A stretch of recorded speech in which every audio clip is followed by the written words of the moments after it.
The cathedral ceiling of the Carter mansion stretched up into shadow, its wooden beams imported from California at the kind of expense that made other ranchers whistle low and shake their heads. Crystal chandeliers, 3 of them, ordered special from New York, cast warm light across 200 guests dressed in their finest silks and tailored suits. The air smelled of roasted beef, fresh-baked bread, and the particular mix of perfume and whiskey that marked every significant gathering in Colorado Territory high society. Evelyn Carter stood near the grand staircase in a gown the color of champagne, its bodice stitched with seed pearls that had taken a seamstress 6 weeks to attach by hand. Her dark hair had been pinned and curled into an elaborate style that pulled at her scalp, but she'd long since stopped noticing that kind of discomfort. 23 years of breeding had taught her to stand still, smile gracefully, and ignore whatever hurt. "You look like a princess from one of those European paintings," her cousin Margaret whispered, squeezing Evelyn's gloved hand. "Victor won't be able to take his eyes off you." Evelyn managed a smile, though her stomach had been twisted in knots since morning. She'd barely touched breakfast, barely slept the night before. Everyone kept telling her it was normal, wedding nerves, they called it. But this felt different. This felt like standing at the edge of a cliff in the dark, unable to see how far the drop went. "He's late," she murmured, glancing toward the massive front doors for perhaps the 100th time. "Only by 20 minutes, Margaret said. "You know how men are, probably making some last-minute business arrangement. Your father says Victor's going to double the Carter holdings within 5 years. Mohammed Singh. Yes, Victor Hale was very good at business. That's what her father had said when he'd first suggested the match 6 months ago." Suggested being a polite word for what had actually been a decision handed down like a land deed being transferred. Charles Carter stood across the room in conversation with Judge Morrison and 2 territorial representatives, his silver beard neatly trimmed, his bearing radiating the kind of authority that came from owning 60,000 acres and the cattle that grazed them. He caught Evelyn's eye and gave her a small, approving nod. Everything was proceeding according to plan. The Carter Empire and the Hale fortune would unite, creating something unstoppable. Colorado Territory would belong to them. Evelyn looked away first. She always did. The doors swung open. A hush fell across the room, that peculiar silence that happens when 200 conversations stop at once. Evelyn's heart lurched. Finally.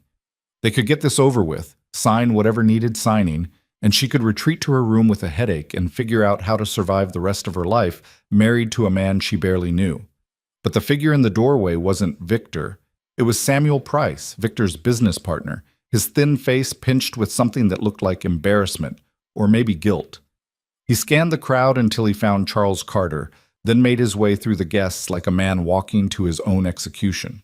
Evelyn watched her father's expression change from expectation to confusion to something harder. They spoke in low voices, but she could see Samuel gesturing, see the color rising in her father's face. "What's happening?" Margaret breathed. Evelyn didn't answer. She couldn't.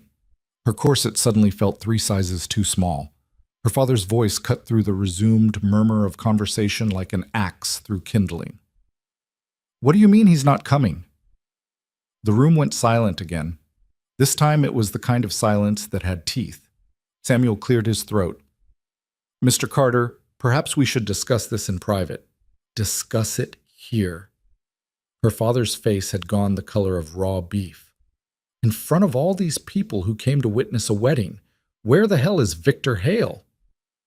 Samuel's eyes darted to Evelyn, then quickly away. That look, that one flash of pity, told her everything she needed to know before he even opened his mouth. "He's married already, sir. As of this morning. To Miss Catherine Woolridge." The name hit Evelyn like a physical blow. Catherine Woolridge, 16 years old, blonde, delicate as porcelain, and most importantly, heiress to the Woolridge silver mines. Her father had died 3 months ago, leaving her the richest unmarried woman in the territory. "That's impossible, Charles said, but his voice had lost its certainty. "There was a contract. Signed documents. Terms agreed upon." "Yes, sir. And Mr. Hale asked me to convey his deepest apologies, but the Woolridge Holdings presented an opportunity that couldn't be delayed. He's prepared to compensate you for any expenses incurred, and he hopes that Charles Carter's fist came down on the nearby table so hard that champagne glasses jumped and toppled. Compensate? Compensate? He thinks he can buy his way out of humiliating my daughter in front of the entire territory? Evelyn stood frozen. Around her, the guests had begun to whisper, a rising buzz of scandal and speculation that crawled over her skin like ants. She could feel their eyes on her, pitying, curious.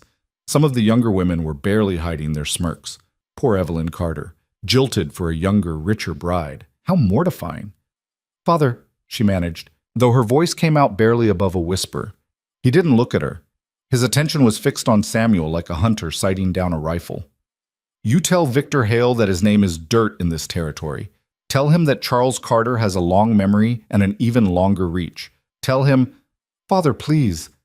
Evelyn's voice was stronger now, though it cost her everything to produce it. "Let it go." Now he turned to her, and the look on his face made her wish he hadn't. "Let it go. Do you understand what this means? What he's done to us? To you? To the family name," she thought. To the business arrangement. To the empire that was supposed to grow even larger. "Everyone's watching," she said quietly. For a moment, something flickered across his face. Concern, maybe, or the ghost of parental affection. Then it hardened again. "They're watching you get discarded like a broken tool. They're watching my daughter proven worthless in the marriage market." The words landed like blows. Evelyn felt Margaret's hand tighten on her arm, heard her cousin's sharp intake of breath, but she kept her face blank, kept her spine straight. She'd been trained for this too, how to show nothing when everything inside was burning. "I want everyone out," Charles said, his voice carrying across the room. "The celebration is over. Samuel, get the hell out of my house before I have you thrown out." The guests began to move toward the exits, slowly at first, then with increasing speed as Charles's glare swept over them. But they were still talking, still whispering, still stealing glances at the abandoned bride in her expensive gown and her carefully arranged hair. Evelyn stood perfectly still while the room emptied around her. She felt Margaret hovering nearby, felt her father's rage radiating like heat from a stove, felt the weight of 200 people's judgment settling onto her shoulders like a coat made of stones.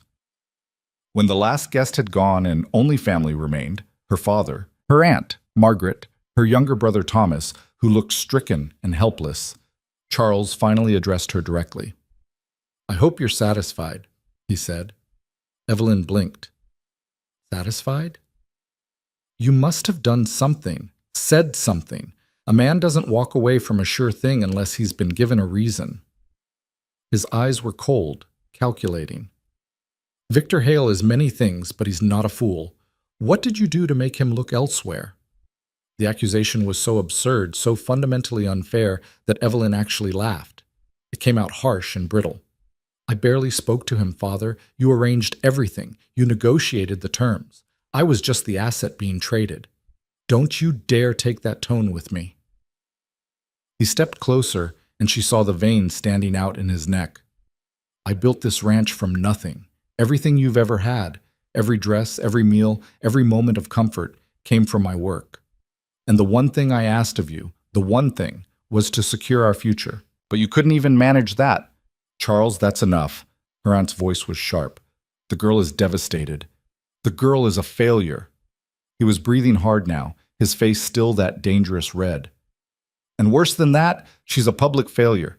Do you know what this will do to our standing? Every rancher between here and Denver will be laughing at us."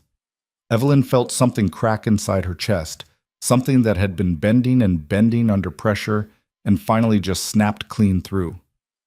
"Then I suppose I should remove myself from your sight," she said, "since I'm such an embarrassment." She gathered her skirts and walked toward the staircase, her movements precise and controlled even though her hands were shaking.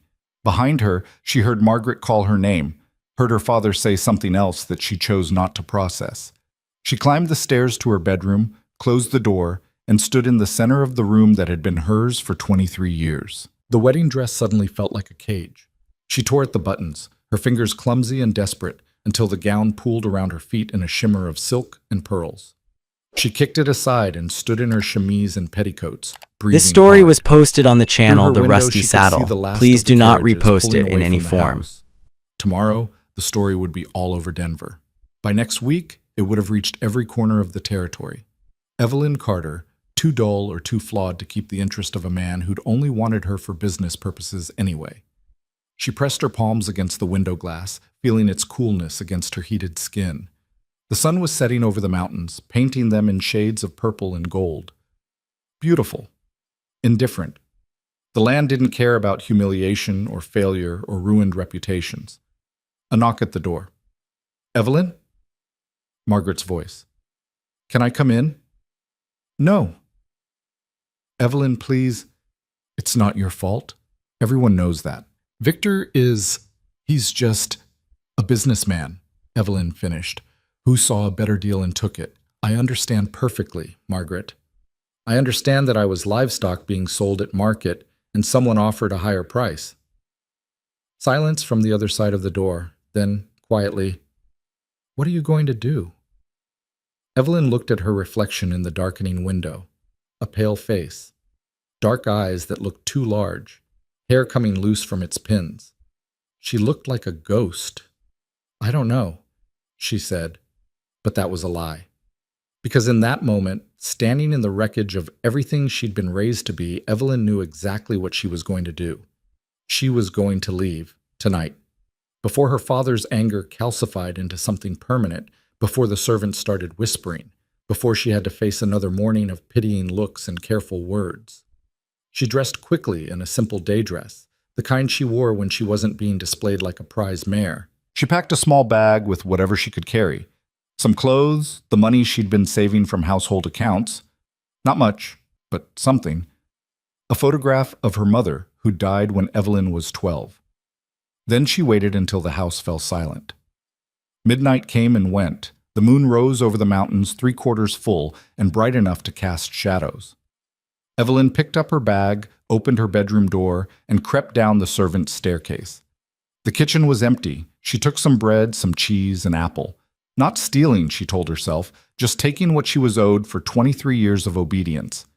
The back door opened without a sound. She'd oiled the hinges herself just last week, though she hadn't known then why it would matter. The night air was cool against her face, carrying the smell of pine and distant wood smoke. She walked across the yard, past the stables where the horses shifted and snorted in their sleep, past the bunkhouse where the ranch hands were bedded down. She followed the main road for a mile, then 2, her bag growing heavier with each step.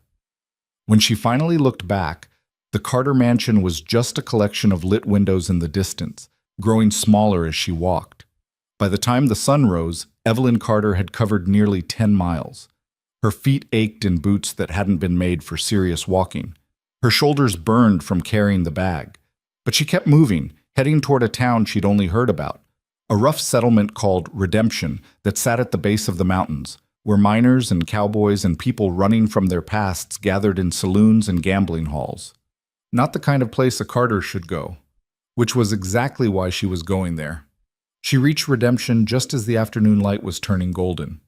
It wasn't much of a town, a single main street lined with weathered buildings, a general store, a bank that looked like it might collapse in a strong wind, and 3 saloons. She could hear piano music coming from one of them, off-key and enthusiastic. Evelyn stood at the edge of town, suddenly uncertain. She had no plan beyond leaving, no idea what she would do next or where she would go. The money in her bag might last a week if she was careful. Then what? A group of cowboys rode past, raising dust. One of them tipped his hat to her, grinning. "You lost, miss?" "No," she said, though it was probably the biggest lie she'd ever told. She walked down the main street, feeling eyes on her. Her dress was simple by her standards, but here it marked her as someone from elsewhere, someone who didn't belong. She passed the general store, past the bank, and found herself standing in front of the largest of the 3 saloons, the Golden Nugget, according to the sign that swung above the door. Music and laughter spilled out into the street. Through the windows, she could see men playing cards, women in bright dresses serving drinks. It looked loud and rough, and nothing like the controlled, elegant spaces she'd spent her whole life in. Evelyn pushed open the door and stepped inside. The noise hit her first, conversation and laughter, and the clinking of glasses, and that off-key piano playing something that might have been a waltz once, but had been transformed into something else entirely. Then the smell. Whiskey and tobacco smoke and sweat and sawdust. The room was packed with men in work clothes, a few women moving between tables with drinks balanced on trays. Every head turned to look at her. Evelyn froze in the doorway, suddenly aware of how completely she didn't fit. Her dress, her posture, her face that still showed the careful grooming of someone who'd been raised with servants and etiquette lessons, it all screamed outsider. The piano player stumbled to a halt. Conversation died down to murmurs. Someone laughed, but it didn't sound friendly. "Well now," said a voice from behind the bar. A woman, maybe 40, with red hair piled high and a dress cut low enough to make Evelyn's aunt faint. "We don't get many fine ladies in here. You looking for someone, honey?" Evelyn's throat was dry. "I'm looking for a drink." That got another laugh, this one more genuine. The red-haired woman grinned. "A drink she wants? Well, come on then. What's your poison?" Evelyn had never ordered alcohol in her life. Wine at dinner, champagne at parties, always in careful amounts and always supervised. She had no idea what to ask for. "Whiskey," she said, because that's what she'd heard the men order. "Whiskey it is." The woman poured a generous amount into a glass and slid it across the bar. "That'll be 2 bits." Evelyn fumbled in her bag, found the coins, and placed them on the bar. She picked up the glass and took a sip. It burned like liquid fire going down her throat, made her eyes water and her chest seize up. She coughed, hard, while the room erupted in laughter again. "Easy there," the red-haired woman said, though she was smiling. "Maybe sip it slower, honey." Evelyn set the glass down and forced herself to breathe. The whiskey sat in her stomach like a hot coal, spreading warmth through her chest.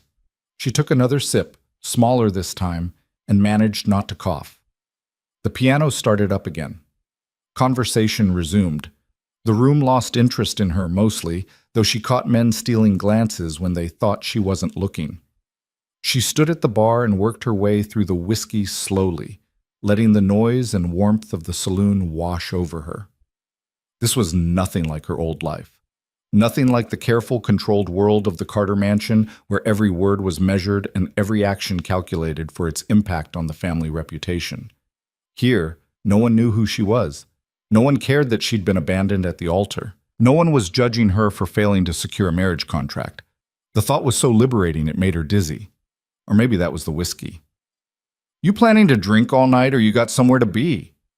Evelyn turned. The man who'd spoken was leaning against the bar a few feet away, a half-empty glass in his hand. He was tall, lean, maybe 30 years old, with dark hair that needed cutting and eyes the color of winter sky. He wore a work shirt and canvas pants, dusty boots, a belt with a simple buckle. A cowboy, she assumed, or maybe a ranch hand. "I haven't decided yet," she said. He studied her for a moment, his expression unreadable. "You're not from around here." "No." "Running from something?" The question was too direct, too knowing. Evelyn felt herself bristle. "That's none of your concern." "Fair enough." He took a drink, still watching her. "But you picked a strange place to run to. Redemption's not exactly friendly to outsiders, especially ones who look like they wandered out of a Denver ballroom." "I can handle myself," Evelyn said, with more confidence than she felt. He smiled, just a little. "I'm sure you can. Name's Cole. Cole Maddox." She hesitated. Giving her real name seemed dangerous somehow, like it might pull her back into the world she was trying to escape. But lying seemed pointless. "Evelyn? Just Evelyn?" "Just Evelyn." "All right then, just Evelyn. What brings you to our humble establishment?" "I told you, a drink." "And after the drink?" Evelyn looked down at her glass, now nearly empty. "I don't know." It was the most honest thing she'd said all day. She didn't know. She had no plan, no prospects, no idea how to survive in a world that didn't include her father's money or name. She'd walked away from everything she knew with nothing but pride and anger to fuel her, and now, standing in this loud, rough saloon with whiskey burning in her stomach, she was starting to understand just how reckless that had been. Cole was still watching her, those pale eyes missing nothing. You need a job? I don't know how to do anything useful, she said bitterly. I can This story embroider, was I can posted on plan the a dinner channel The party, Rusty I can Saddle. make polite Please do not conversation with repost it people in I any despise, form. but I can't cook or clean or anything practical. Everyone can learn practical. He finished his drink and set the glass on the bar. There's a ranch about 5 miles west of here. Small operation, but they're always looking for help. Pays not much, but it comes with room and board. They wouldn't hire me. Look at me. So change your clothes. Stop talking like a school teacher. Convince them you're willing to work hard. He paused. Are you? Willing to work hard. Evelyn thought about her father's face when he'd called her worthless. About Victor choosing another woman without even having the courage to tell her himself. About 23 years of being shaped and molded into something meant to be decorative and useful only as a business asset. Yes, she said. I'm willing. Cole nodded slowly. Then maybe you'll survive out here after all. He pushed away from the bar. I'm heading out. If you want to ride toward that ranch, you can come along. If not, good luck to you, just Evelyn. He walked toward the door without looking back. Evelyn stood frozen for a moment, weighing her options. Stay here and drink until her money ran out? Try to find a room somewhere and hope for the best? Or follow this strange cowboy who might be offering help or might be leading her into worse trouble than she'd already found? She grabbed her bag and hurried after him. Outside, the sun had set completely. Stars were beginning to appear in the deep blue sky, more stars than she'd ever seen from the Carter Ranch. Cole was untying a horse from the hitching post, a sturdy bay that turned its head to look at her with mild interest. I can't ride, Evelyn said. You can sit behind me and hold on. It's not far. He swung up into the saddle and held out his hand. Evelyn took it, his grip strong and calloused, and let him pull her up behind him. She had to hitch her skirts up in a way that would have scandalized her aunt, but there was no one here to see except Cole, and he didn't seem to care. Hold on, he said. She wrapped her arms around his waist, feeling the solid warmth of him through his shirt. He urged the horse forward, and they moved down the dark street and out into open country. The ride was quiet, except for the horse's hooves on packed earth and the night sounds of insects and distant coyotes. Evelyn's head felt light from the whiskey and exhaustion. She found herself leaning against Cole's back, her cheek pressed to his shoulder, and he didn't object. Can I ask you something? She said after a while. Sure. Why are you helping me? He was quiet for so long she thought he might not answer. Then, I knew someone once. Young woman, came out here from back east with her family. Didn't know anything about frontier life, but she was determined to learn. Worked harder than men twice her size. Smart, tough, didn't complain. He paused. She died her first winter. Pneumonia. Too proud to ask for help when she got sick. Evelyn absorbed this. I'm sorry. Me too. But I figured if I saw someone else who looked lost and stubborn, maybe I could keep them from making the same mistakes. He glanced back at her. You seem pretty stubborn. I am, she said. Good. You'll need it. They rode on through the darkness, and Evelyn watched the stars wheel overhead and thought about all the ways a life could break apart and maybe, possibly, begin to reform into something new. When they finally reached the ranch, a small collection of buildings barely visible in the starlight, Cole helped her down from the horse. Get some rest, he said. Come morning, talk to the foreman, man named Dutch. Tell him Cole sent you and that you're willing to work for room and board until you prove yourself. Will that be enough? Depends on how hard you work. He tipped his hat to her. Good luck, just Evelyn. He rode off before she could thank him properly, disappearing into the darkness. Evelyn stood alone in front of the ranch house, her bag in her hand, and wondered if she'd just made the best or worst decision of her life. She would find out soon enough. Inside the small building that served as a bunkhouse, Evelyn found an empty cot and collapsed onto it fully dressed. Her last thought before exhaustion dragged her under was that her father would be discovering her absence right about now. She wondered if he'd send people to look for her, or if he'd simply write her off as another failed investment. It didn't matter anymore. She was here now, in this rough place that smelled of horses and dust and hard work. Whatever came next, it would be hers. Not her father's plans, not Victor's calculations, not society's expectations, just hers. And maybe, just maybe, that would be enough. The rooster's crow jerked Evelyn awake before dawn, her body protesting every movement as she sat up on the narrow cot. Every muscle ached from yesterday's walking, and her head throbbed with a dull pain that she suspected had something to do with the whiskey. Around her, the bunkhouse was already stirring, rough voices, the sound of boots hitting wooden floors, men coughing and grumbling as they pulled on their work clothes. She'd slept in her dress, which was now hopelessly wrinkled and dusty. Her carefully pinned hair had come completely loose during the night, falling around her shoulders in tangles. She must look like something dragged behind a wagon. "You the new girl?" A woman's voice, sharp and not particularly friendly. Evelyn turned to find a stocky figure standing beside her cot, middle-aged, with gray-streaked hair pulled back in a severe bun, and hands that looked like they'd been handling hard work for decades.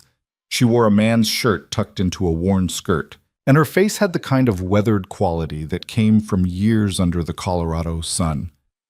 "I'm looking for work," Evelyn said, standing up. Her legs wobbled slightly. "Looking drunk, more like." The woman's eyes were sharp, taking in every detail. "What's your name?"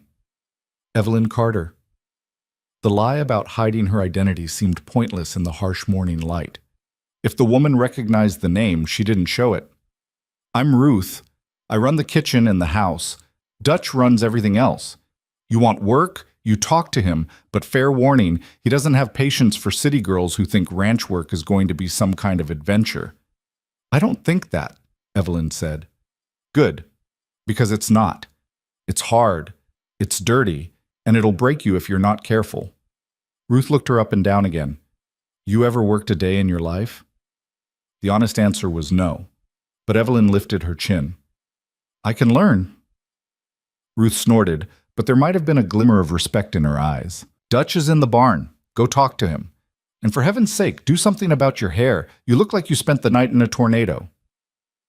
Evelyn found a water pump outside and did her best to make herself presentable, braiding her hair back with fingers that fumbled over the familiar motions.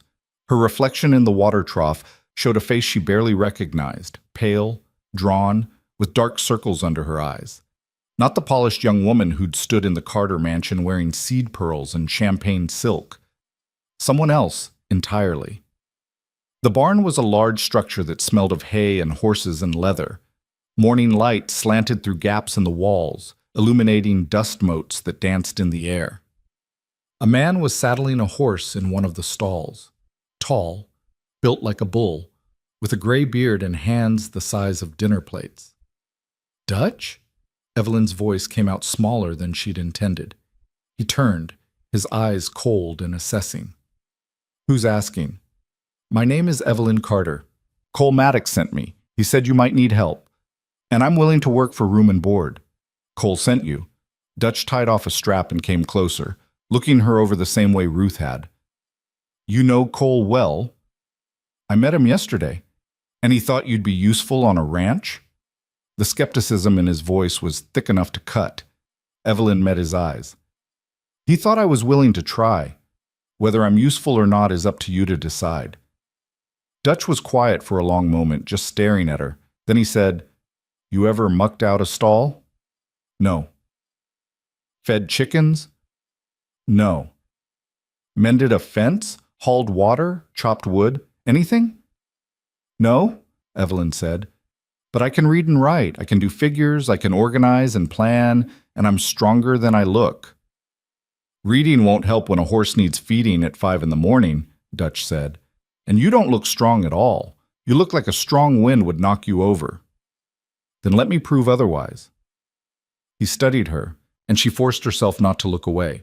She'd spent 23 years learning how to hold herself under scrutiny, how to stand perfectly still while people judged her worth. That training, at least, was useful now. "Ruth's got breakfast in 20 minutes, Dutch finally said. "After that, I'll put you with Sarah. She handles the chickens and the garden and the washing. If you can keep up with her for one day without complaining or crying or running back to wherever you came from, We'll talk about keeping you on. Thank you.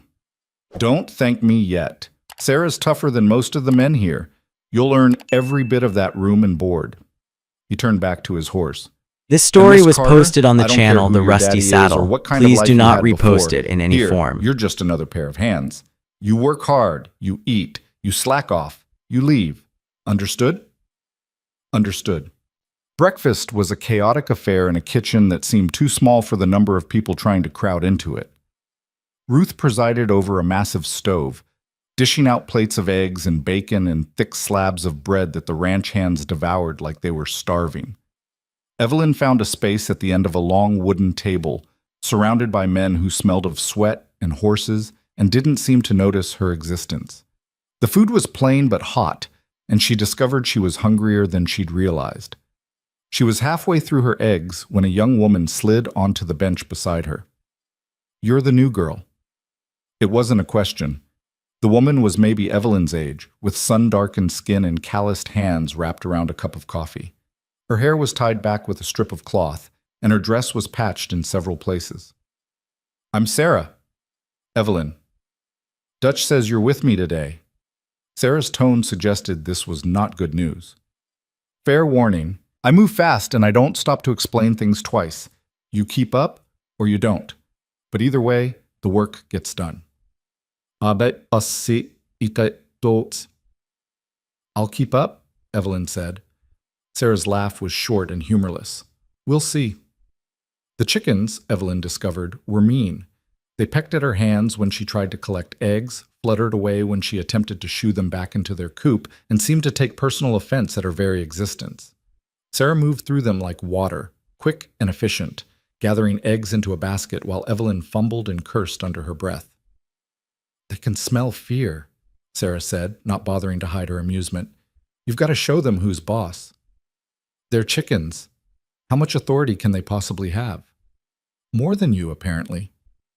By the time they finished with the chickens, Evelyn's arms were covered in small scratches, and her dress was streaked with dirt and feathers. Sarah led her to the garden next, a large plot behind the main house where vegetables grew in neat rows. Or what should have been neat rows. Weeds had taken over in places, choking out the young plants. "This needs clearing," Sarah said, handing Evelyn a hand hoe. "Pull everything that's not a vegetable, and be careful. Some of these weeds have thorns." The sun climbed higher as Evelyn worked, her back bent over the rows of plants, her hands blistering around the wooden handle of the hoe. The work was mindless and repetitive, and her mind wandered as she pulled weeds and tossed them into a pile. She thought about her father, wondered if he was looking for her or if he'd already decided she wasn't worth the effort. She thought about Victor and his young bride, probably honeymooning somewhere expensive while the scandal of his abandoned fiancée spread through Denver society. She thought about the wedding that hadn't happened, the future that had evaporated like morning dew. "You're doing it wrong," Sarah said, appearing beside her. "You're leaving the roots in. They'll just grow back." Evelyn looked down at the weed she'd just pulled, or thought she'd pulled. Sure enough, the root system was still firmly in the ground. She dug deeper with the hoe, prying the whole plant free this time. "Like that," Sarah said. "Every time. Or there's no point." By noon, Evelyn's hands were raw and bleeding in places where blisters had formed and burst. Her back screamed with every movement, and sweat had soaked through her dress, despite the relatively cool temperature. Sarah called a break, and they sat in the shade of a cottonwood tree, sharing water from a canteen. "You're slower than molasses," Sarah said, "but at least you haven't quit yet." "Is that a compliment?" "It's an observation." Sarah took a long drink of water. "Most city girls don't make it past the chickens. What are you running from?" Evelyn stiffened. "What makes you think I'm running?" "Because nobody comes to a place like this unless they're running from something or toward something, and you don't look like you're running toward anything." "Maybe I just needed a change," Sarah snorted. "A change, right. Well, whatever you're not telling me is your business. Just don't bring trouble here. Dutch doesn't tolerate drama." After the garden came the washing, hauling water from the pump, heating it over a fire, scrubbing clothes against a washboard until Evelyn's knuckles were scraped raw. Sarah worked beside her, keeping up a steady pace that never seemed to flag, while Evelyn struggled to match her rhythm. Where did you learn all this? Evelyn asked, trying to work out a cramp in her shoulder. Same place everyone learns, by doing it. Sarah wrung out a shirt with practiced efficiency. My ma died when I was 10. After that, it was just me and my pa and my 3 brothers. Someone had to keep the house running. I'm sorry about your mother. It was a long time ago. Sarah's voice was matter-of-fact, not inviting sympathy. What about you? Where's your family? I don't have one anymore, Evelyn said, and was surprised to find it felt true. By the time the sun started to set, Evelyn was moving on pure stubbornness. Every part of her body hurt. Her hands were a mess of blisters and cuts. Her back felt like it might never straighten again, and her legs trembled with exhaustion. But she'd kept up with Sarah more or less, and she hadn't quit. Sarah surveyed the day's work, cleaned chickens, weeded garden, washed clothes hanging on lines to dry. You did better than I expected, she said. Still slow, but you didn't cry or complain. Would it have mattered if I had? Not to the work, but it would have annoyed me. Sarah started walking toward the main house. Come on, Ruth will have dinner ready. Evelyn followed, her legs barely cooperating. In the kitchen, Ruth took one look at her hands and clucked her tongue. Sarah, you worked her raw. She worked herself raw, Sarah corrected. I just gave her the jobs. Ruth produced a tin of salve and grabbed Evelyn's wrists, examining the damage. This is going to sting, she warned, then proceeded to spread the salve over the worst of the blisters. It did sting, a sharp burning sensation that made Evelyn's eyes water.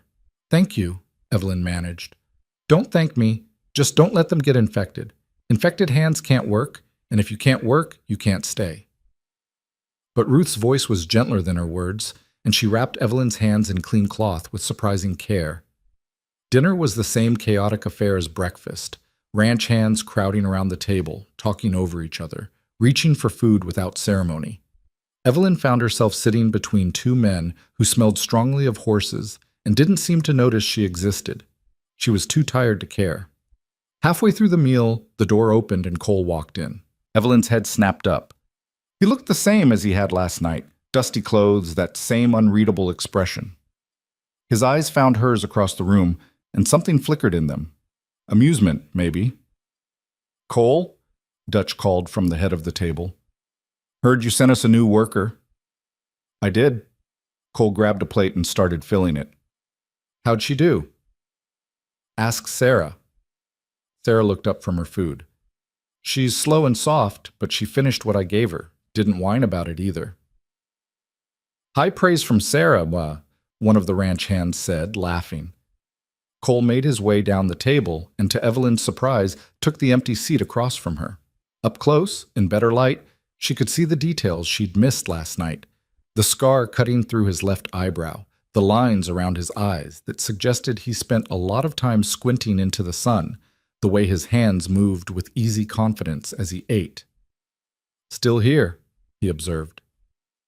Still here, Evelyn agreed. And hands hurt? She looked down at the bandages Ruth had wrapped. Yes. They'll toughen up. Everything does, if you give it time. He took a bite of bread, watching her. You planning to stay? I don't have anywhere else to go. That's not the same as wanting to stay. Evelyn met his eyes. Right now, it's all I have. He nodded slowly, as if that made sense to him. Fair enough. The rest of the meal passed in relative silence. Evelyn was too exhausted to follow most of the conversation happening around her. Talk of cattle and fences and someone named Jake, who'd apparently broken his leg doing something stupid with a rope. She just focused on eating, on forcing food into her protesting stomach because she had a feeling tomorrow would be even harder than today. When dinner ended, she stumbled back to the bunkhouse and collapsed onto her cot without bothering to change clothes. Her last conscious thought was that she'd survived one day. That was something. Maybe even enough. The rooster woke her again at dawn, and the whole brutal cycle started over. Chickens, garden, washing, cooking, mending. Sarah kept finding new tasks, each one as hard as the last. Evelyn's hands blistered over the bandages, her muscles screaming with every movement. But she gritted her teeth and kept working. What else was there to do? Go back to Denver in disgrace? Beg her father to take her in after she'd run away? Live with the pitying looks and whispered gossip? No, she'd made her choice. Now she had to live with it. By the end of the first week, Evelyn had lost track of how many times she'd wanted to quit. Her whole body was one continuous ache. Her hands were raw despite This story Ruth's was salve, posted on the and she channel The discovered Rusty muscles she Saddle. didn't know Please do existed, not all of repost them it in any furious form. with her. But something strange was happening too. The work that had seemed impossible on day one was becoming manageable. The chickens still pecked, but she'd learned to move faster, to anticipate their darting movements. The garden rows that had stretched endlessly now had clear endpoints. Her hands, though damaged, were starting to develop the first hints of calluses. Sarah noticed. "You're getting faster," she said one afternoon as they hung laundry. "Still not fast enough, but faster." "Is that another compliment?" "It's a fact." Sarah pinned up a sheet with practiced efficiency. "You might actually make it here." "Might?" "Winter's coming. That's when it gets hard." Evelyn wanted to laugh. If this was easy, she couldn't imagine what hard looked like. Cole appeared at odd times, sometimes at meals, sometimes just passing through the yard on his way to somewhere else. He rarely spoke to her directly, but she'd catch him watching her work, those pale eyes thoughtful. It should have made her uncomfortable, but instead she found it steadying somehow. Like having a witness to her struggle made it more real. One evening, she found him sitting on the porch of the bunkhouse, working on a piece of leather harness that had torn. "Can I ask you something?" she said, lowering herself carefully onto the steps. Everything still hurt, but it was a familiar hurt now, almost comfortable in its constancy. "Sure." "Why do you work here? You don't seem like the other ranch hands." His hand stilled on the leather. "What do I seem like?" "I don't know. Different, like you're here by choice rather than necessity." Cole was quiet for a moment, his fingers resuming their steady work. "Maybe I am. Or maybe necessity comes in different forms. That's not an answer. It's the only one you're getting." But he was almost smiling. "What about you? You planning to stay here long term, or is this just a temporary hiding place?" The question hit closer than Evelyn liked. "I don't know. I'm just trying to survive one day at a time." "That's as good a plan as any." He finished with the harness and set it aside. "You're doing better than I expected, you know. Most people with your background would have been gone by now." "My background," Evelyn repeated bitterly. "You mean my useless education and complete lack of practical skills?" "I mean your softness. The fact that you've never had to fight for anything." He looked at her directly. "But you're fighting now. That counts for something." "Does it count enough?" "Depends on what you're measuring." Before she could respond, Dutch appeared around the corner of the bunkhouse. "Cole, I need you to ride out to the north pasture tomorrow. Some of the fence is down." "I'll go at first light," Cole said. Dutch's eyes shifted to Evelyn. "You. How are the hands?" "Healing," she lied. "Good, because starting tomorrow you're moving to stable work. Sarah says you've learned the basics. Time to learn something else." He walked away without waiting for a response, leaving Evelyn staring after him in a mix of dread and something that might have been pride. She'd passed some kind of test she hadn't known she was taking. "Stable work is harder than the garden," Cole said quietly. "Everything here is hard." "True enough." He stood, stretching. "But you're still standing. That's something." The next morning, Evelyn reported to the stables where a lean, weathered man named Frank showed her how to properly muck out stalls. It was disgusting work, heavy and smelly and endless, but by now she'd learned that complaining was pointless. She just picked up the shovel and started working. Frank was less talkative than Sarah, which Evelyn appreciated. He demonstrated each task once, watched her try it, corrected her when she did it wrong, and moved on. No encouragement, no criticism beyond what was necessary, just work. By midday, her back was screaming again, but she'd cleaned 4 stalls. Frank inspected them, grunted what might have been approval, and pointed her toward the water trough. "Horses need fresh water twice a day. You'll handle the evening round." "All of them?" There were at least 20 horses in the stable. "All of them." She hauled buckets from the pump to each stall, her arms shaking with the weight, water slopping over the sides and soaking her dress. Some of the horses were skittish, dancing away from her when she approached. Others seemed curious, nosing at her as she worked. One big roan gelding tried to drink from the bucket before she could pour it into his trough. and she found herself laughing despite the exhaustion. "He's impatient," Frank said, appearing beside her. "Name's Rusty. He's ornery but reliable." Evelyn looked at the horse, who was now drinking contentedly from his trough. "Like most males, then." Frank's mouth twitched in what might have been a smile. "You're learning." That evening, as Evelyn sat on the bunkhouse steps trying to summon the energy to go inside, a rider approached from the direction of town. Even in the fading light, she recognized the expensive saddle, the carefully groomed horse. Her stomach dropped. The rider pulled up in front of the main house, and Dutch came out to greet him. Evelyn couldn't hear their conversation, but she saw Dutch shake his head, saw the rider gesture emphatically. Then Dutch turned and pointed directly at her. The rider looked over. Even from this distance, Evelyn could see his face clearly. It was Samuel Price, Victor's business partner, the man who delivered the news of her public humiliation. She stood up slowly, her heart hammering. Samuel dismounted and walked toward her, his expression uncomfortable. "Miss Carter," he said when he was close enough to speak without shouting, "I've been looking for you. Congratulations on finding me." Her voice was steadier than she felt. "Your father is very worried. He's had men searching all over the territory. I'm sure he's worried about his reputation, you mean." Samuel had the grace to look embarrassed. "Miss Carter, please. Whatever happened with Mr. Hale, it wasn't... Your father wants you to come home." "Does he, It wasn't a question. He's prepared to forgive your departure, to put this unfortunate episode behind you both." "How generous." Evelyn crossed her arms, aware that she was covered in dirt and horse smell, that her dress was stained and torn, that she probably looked nothing like the polished young woman Samuel remembered. "Tell my father I'm not coming back. Be reasonable. You can't seriously plan to live like this." Samuel gestured at the ranch, at her ruined clothes. "Working as a common laborer? You're a carter. This is beneath you." "Nothing is beneath me anymore," Evelyn said. "I learned that when I stood in a room full of people and watched my fiancé choose someone else without even having the courage to tell me himself. When my own father blamed me for it. So no, Mr. Price, I'm not coming back to Denver to be some decoration in my father's house, waiting for him to arrange another business transaction disguised as a marriage." "Your father said you might be difficult about this." Samuel reached into his jacket and pulled out an envelope. "He asked me to give you this. A letter. Perhaps it will change your mind." Evelyn stared at the envelope but didn't take it. "I don't need to read it. I know what it says, that I'm being foolish, that I'm embarrassing the family, that my duty is to come home and behave like a proper daughter." She met Samuel's eyes. "The answer is no." "Miss Carter." "Evelyn."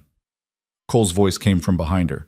She turned to find him standing a few yards away, his hand resting casually on his belt in a way that suggested he'd been there for a while. "Everything all right?" "This is a private conversation," Samuel said stiffly. "On a ranch where she works," Cole replied. "Which makes it my business if someone's bothering her." Samuel looked between them, his expression shifting to something like distaste. "I see. Well, Miss Carter, I've delivered your father's message. What you do with it is your choice." He tucked the envelope back into his jacket.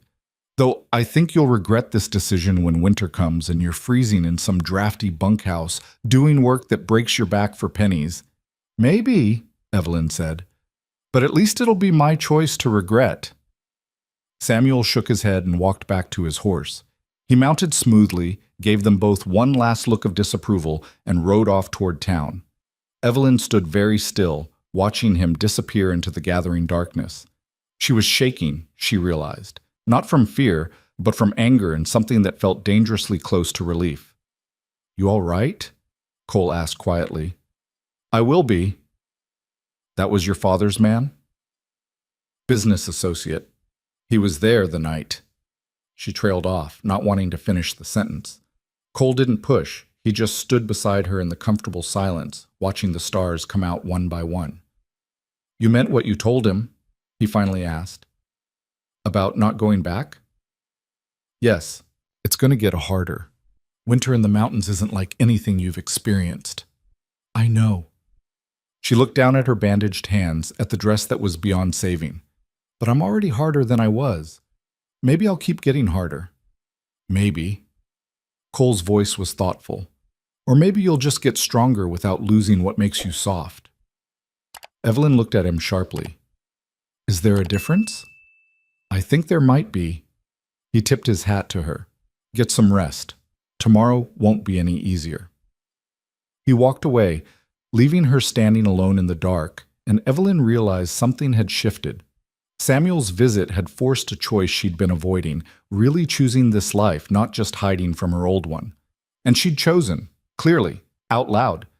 She wasn't Evelyn Carter, failed daughter and discarded bride anymore. She was just Evelyn. And maybe that was enough. The weeks blurred together in a rhythm of work that became as natural as breathing. Evelyn's hands. This story was bleeding, posted on the blisters channel The hardening Rusty into Saddle. calluses that Please do turned her not palms repost rough it in and any foreign. form. Her back stopped screaming every morning, her muscles adapting to the constant demands of hauling water and mucking stalls and carrying feed sacks that had seemed impossibly heavy those first few days. The ranch hands stopped watching her like she might vanish at any moment, and Dutch gave her more responsibilities without comment, as if her presence had become expected rather than temporary. September gave way to October, and the air turned sharp with the promise of winter. The aspens on the mountainside blazed gold in the afternoons, and frost appeared on the water troughs each morning, a thin skin of ice that had to be broken before the horses could drink. Ruth started talking about laying in supplies for the cold months, and the men spent more time repairing buildings and checking fences, preparing for weather that Evelyn couldn't quite imagine yet. She was learning things she'd never thought to know: how to tell if a horse was favoring a leg, which chickens were the best layers and which ones were just eating feed without earning their keep, the difference between weeds and the herbs Ruth cultivated for cooking and medicine, how to read the sky for coming storms, how to move around cattle without spooking them, how to mend her own clothes because there was no one else who would do it for her. And she was learning about the people who lived here, in fragments of conversation over meals and shared work. Sarah had been engaged once, to a miner who'd died in a collapse 3 years ago. She never talked about it directly, but Ruth had mentioned it one evening while they were preparing dinner, her voice matter-of-fact in the way people spoke of old tragedies that had been absorbed into the landscape of daily life. Frank had been a cavalry soldier before he'd come to the ranch, though what had driven him to leave the army was something no one discussed. Dutch had owned his own spread once, up north, before some unspecified disaster had reduced him to working other people's land. Everyone here was running from something or toward something, just like Sarah had said, and everyone had chosen not to ask questions that would require uncomfortable answers. Cole remained the biggest mystery. He appeared and disappeared with no clear pattern, sometimes gone for days at a time, other times working alongside the other hands like he'd never left. He was clearly skilled with horses and cattle, could fix anything that broke, and had a way of showing up exactly when an extra pair of hands was needed. But there was something about him that didn't quite fit. The way he spoke, educated and precise when most of the ranch hands used rough frontier grammar. The way he carried himself, with a kind of easy confidence that suggested he'd never doubted his place in the world. The fact that Dutch treated him more like an equal than an employee. Evelyn found herself watching him when she thought he wouldn't notice, trying to piece together the puzzle he represented, and catching him watching her in return, those winter sky eyes thoughtful in a way that made her stomach do strange things. It was early October when everything changed. The day started like any other. Evelyn was in the stable, working her way through the morning feeding when Cole appeared in the doorway. He leaned against the frame, watching her pour grain into Rusty's trough. "You've gotten good at that," he said. She jumped, nearly dropping the bucket. "You have a habit of sneaking up on people. You have a habit of being so focused you don't hear anyone coming." He moved into the stable, his boots quiet on the packed dirt floor. "Dutch wants to move some cattle to the lower pasture before the weather turns. I volunteered us." "Us? You can ride now, can't you? Sarah said she's been teaching you." Evelyn thought of the fumbling lessons Sarah had given her over the past few weeks, teaching her the basics on an old mare named Daisy who moved with the enthusiasm of cold molasses.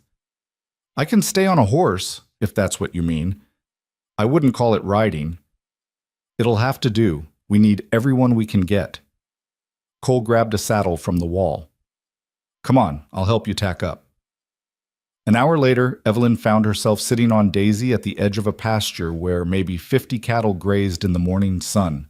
The other riders, Dutch, Frank, two ranch hands named Tom and Billy, and Cole, were spreading out along the far side of the herd, preparing to drive them toward the gate that led to the lower pasture. "Just stay on the left flank," Cole had told her.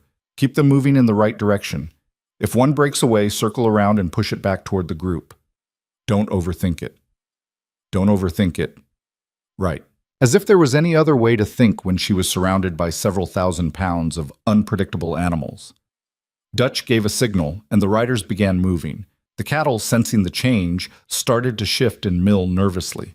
Evelyn pressed her legs against Daisy's sides the way Sarah had taught her, and the old mare began walking forward without much enthusiasm. For a while it went smoothly. The cattle moved in the right direction, a slow river of brown and white hides flowing toward the open gate.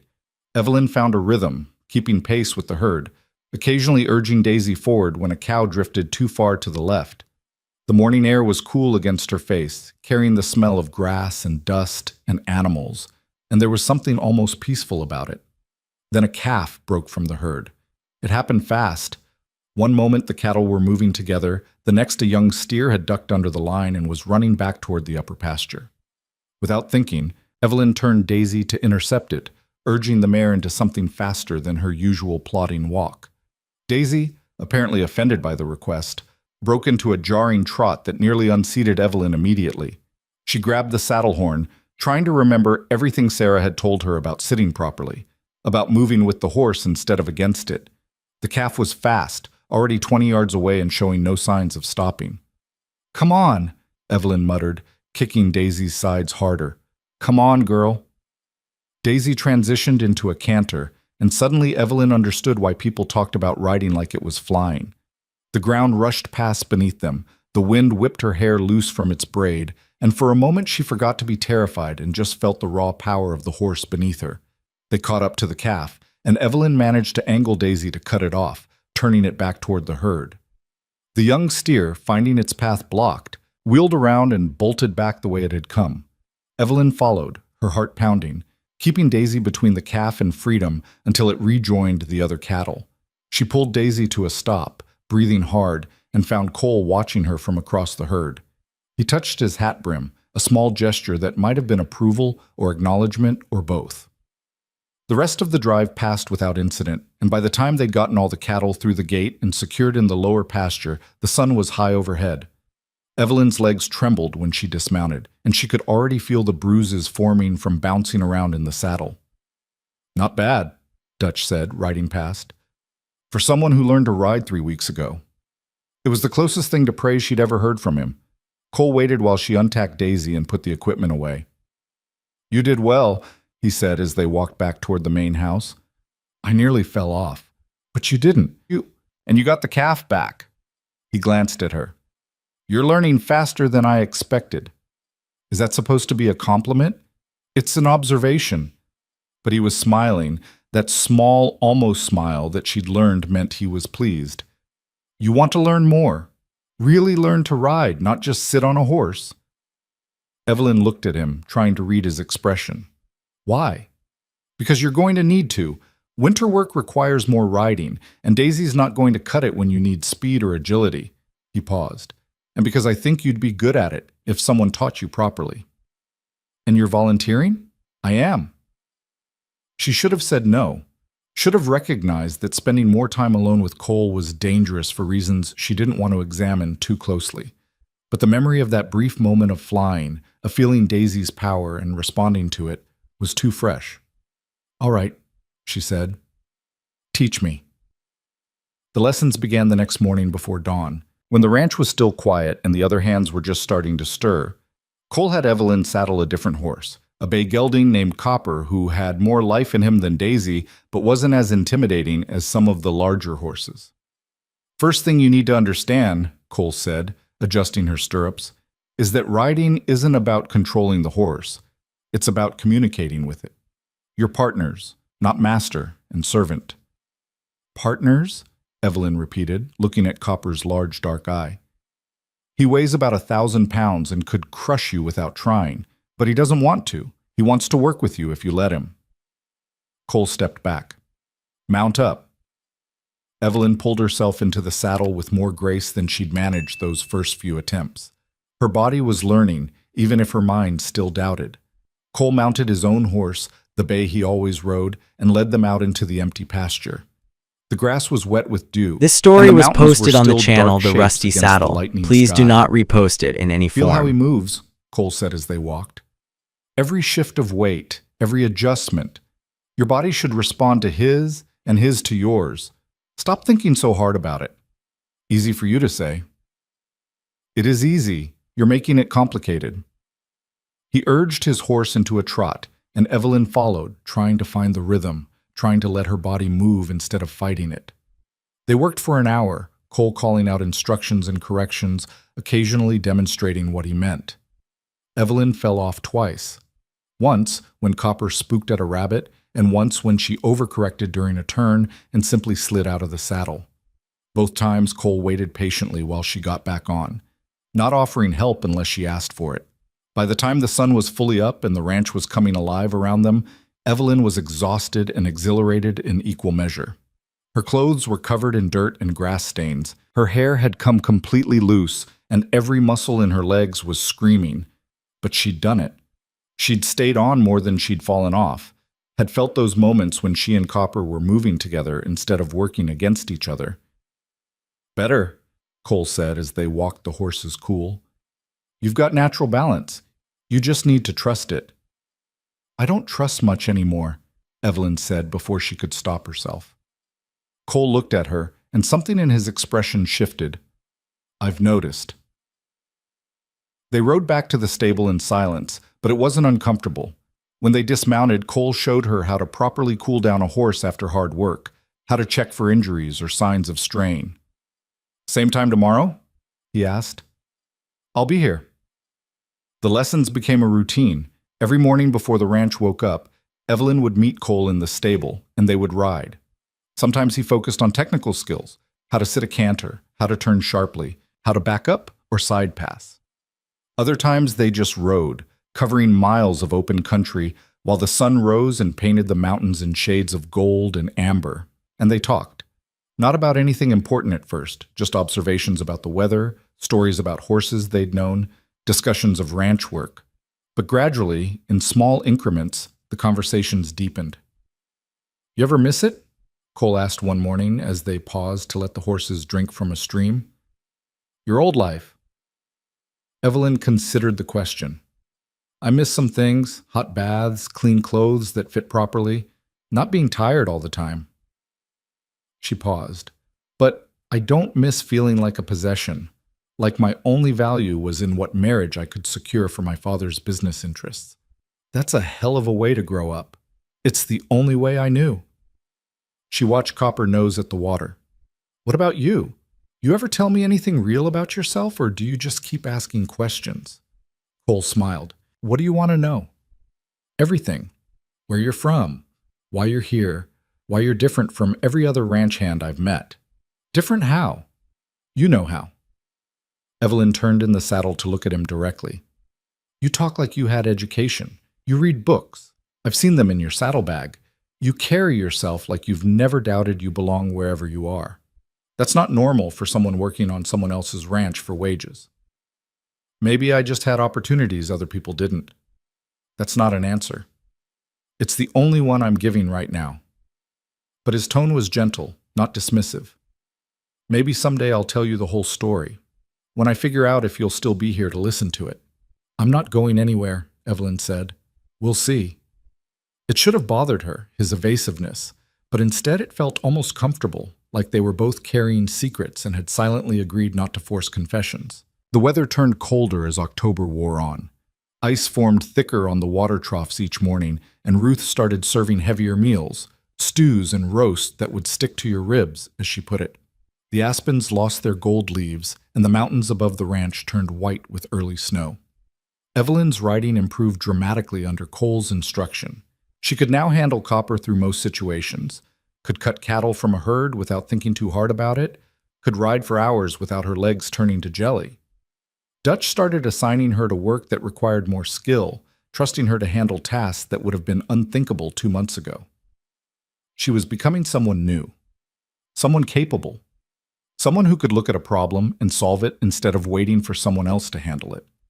The change was so gradual she barely noticed it happening, like ice forming on water, invisible until suddenly it was solid enough to stand on. Then came the day that cracked everything open. She'd been sent to town with Sarah to pick up supplies, flour and sugar and other things Ruth needed before the serious snow set in. They'd loaded the wagon and were preparing to head back when Evelyn saw the newspaper. It was sitting on the counter of the general store, open to a page of social announcements. And there, in neat print, was a notice that made her stomach drop. Victor Hale and Catherine Woolridge Hale were pleased to announce an upcoming gala in Denver, celebrating their union and the merger of the Hale and Woolridge business interests. All prominent families of the territory were invited to attend. Evelyn stared at the notice, feeling something cold settle in her chest.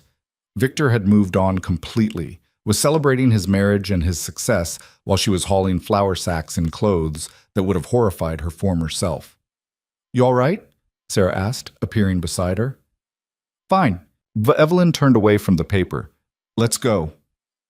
They rode back to the ranch in silence, Sarah occasionally glancing at her but not pushing. When they arrived, Evelyn helped unload the supplies with mechanical efficiency, her mind elsewhere. She was so distracted she didn't notice Cole watching her until she nearly walked into him. "What's wrong?" he asked. "Nothing." "That's a lie." He caught her arm gently when she tried to move past him. "Evelyn, what happened?" She could have brushed him off, could have insisted she was fine and gone back to work and pushed down whatever was rising in her chest. But something about the concern in his eyes, the way he'd been showing up every morning to teach her things she needed to know, the quiet patience he'd shown while she figured out how to survive in this new world, it all made her defenses crack. "I saw an announcement. In the paper. Victor's throwing a party to celebrate his marriage." The words came out bitter. "Meanwhile, I'm shoveling horse manure and sleeping in a bunkhouse and pretending I don't care that my entire former life is continuing without me like I never existed." Cole was quiet for a moment. "You want to go back?" "No." The answer came immediately, surprising her with its certainty. "But I hate that he gets to win. That he humiliated me in front of everyone and suffered no consequences, while I lost everything." "Did you lose everything?" Cole's voice was soft. "Or did you lose things that were never really yours to begin with?" Evelyn looked at him sharply. "What's that supposed to mean?" "It means that life you had, the mansion, the fancy clothes, the social position, it all came with strings attached.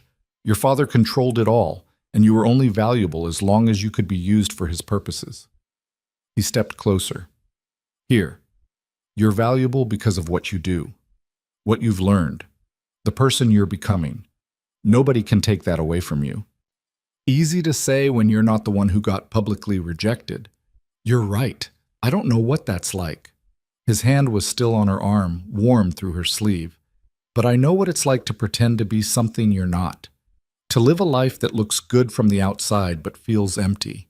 And I know that watching you figure out who you really are these past 2 months has been one of the most honest things I've seen in a long time." Evelyn felt something shift in her chest, something dangerous and thrilling. "Why do you care?" "Because I see you." The words were simple, but the way he said them made her breath catch. Not who you were supposed to be, or who your father wanted you to be, or who Victor thought you were. Just you. And I like what I see. They stood there in the fading afternoon light, close enough that Evelyn could see the flecks of gray in his blue eyes, could feel the warmth radiating from his body. Her heart was pounding, and she wasn't entirely sure if it was from anger or something else entirely. "Cole," she started, but didn't know how to finish. He released her arm, stepping back slightly. "I'm not asking you for anything. I just want you to know that you're not invisible here. You're not forgotten." He paused. "And you're sure as hell not losing." Before she could respond, he walked away, leaving her standing in the yard with her thoughts in chaos. That night, Evelyn lay in her cot listening to the other women in the bunkhouse breathe and sleep, and tried to make sense of what she was feeling. She'd been so focused on surviving, on learning how to exist in this new life, that she hadn't stopped to think about what came next. about whether this was just temporary survival or something more permanent, about whether she was building a new life or just hiding from her old one.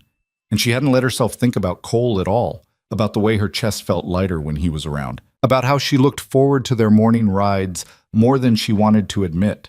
She thought about Victor and his young bride, probably dancing in some Denver ballroom, surrounded by people This who story thought they was were a posted on the perfect couple. channel The Rusty She thought Saddle. about her Please father, do not repost probably it in still any angry form. about her departure, but moving forward with his empire building regardless. She thought about the woman she'd been 2 months ago, standing in a champagne-colored gown waiting for a man who never came. That woman felt like a stranger now, someone she'd known once but had left behind. The next morning, Evelyn met Cole in the stable as usual. He was already saddling Copper, and he looked up when she entered, something wary in his expression.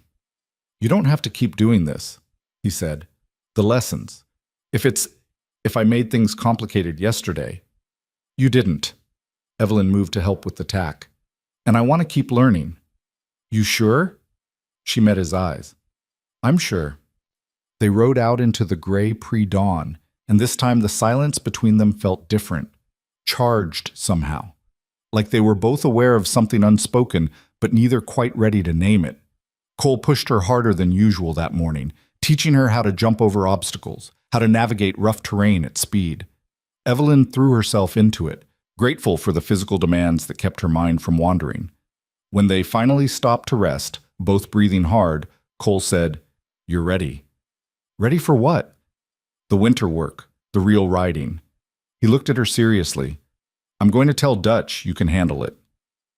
"I'm not sure I can." "I am." His certainty was absolute. "You're one of the best natural riders I've taught." "How many people have you taught?" "Enough to know talent when I see it." There it was again, that hint that Cole's past was more complicated than he let on. But Evelyn was learning to let those hints sit without demanding answers. "Thank you," she said, "for everything. The lessons, She gestured vaguely. "All of it." "You don't need to thank me." Cole's voice was quiet. "You did the work. I just showed you how." They rode back slowly, letting the horses cool down, and Evelyn felt something settling inside her, a decision forming without her quite willing it into existence. She wasn't going to let Victor win, not by giving up and not by running away. She was going to build a life here that was hers, completely and truly hers, and she was going to become so good at it that no one could ever say she didn't belong. And maybe, just maybe, she was going to let herself feel things she'd been avoiding. Things that had to do with a quiet cowboy with winter sky eyes who'd seen her at her lowest and offered help without judgment. But that was a thought for another day. That afternoon, Dutch found her in the stable. "Cole says you're ready for real work." "I hope so." "Hope's got nothing to do with it. Can you or can't you?" Evelyn straightened, meeting his eyes. "I can." Dutch studied her for a long moment, then nodded. "All right. Starting tomorrow, you'll ride with the men for the cattle check. We need to count stock and look for strays before the snow gets too deep. It's long days in the saddle. Think you can handle it?" "Yes." "Good." He turned to leave, then paused. "You've surprised me, Miss Carter. Most people with your background don't last a month. But you've stuck it out, learned the work, stopped feeling sorry for yourself. That's worth something." It was the longest speech she'd ever heard from him, and the closest thing to real praise. Evelyn felt something warm bloom in her chest. "Thank you, Dutch." "Don't thank me. Just don't fall off your horse and make me look bad for trusting you." The cattle check started at dawn the next day.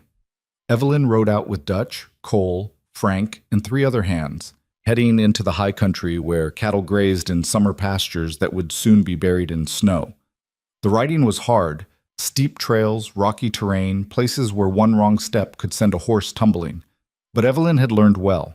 She kept Copper steady, trusted her training, and focused on the work. They found strays, counted heads, checked for injuries or illness. When a young bull got separated from the group and tried to hide in a dense grove of pine, Evelyn was the one who rode in after it, navigating the tight spaces between trees until she'd pushed it back toward the others. Cole watched her work, and when their eyes met across the herd, he smiled. A real smile this time. full of pride and something else she couldn't quite name. They made camp that night in a sheltered valley, building a fire and cooking a simple meal of beans and coffee. The other hands talked and joked, and for the first time Evelyn felt included in the conversation rather than tolerated on its edges. She'd earned her place here, through sweat and stubbornness and refusing to quit when everything hurt. Cole sat beside her, close enough that their shoulders almost touched. "You did good today," he said quietly, his voice under the louder conversation of the others. "I had a good teacher. I'm serious. You rode like you've been doing this for years, not months." Evelyn looked at the fire, watching the flames dance. "I've been thinking about what you said, about losing things that were never really mine. You were right. Yeah? Everything I had before was conditional, dependent on being useful to my father, or attractive to potential husbands, or socially acceptable to people whose opinions I didn't even respect." She paused.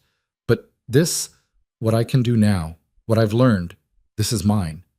Nobody can take it away." Cole was quiet for a moment. "No," he finally said. "They can't."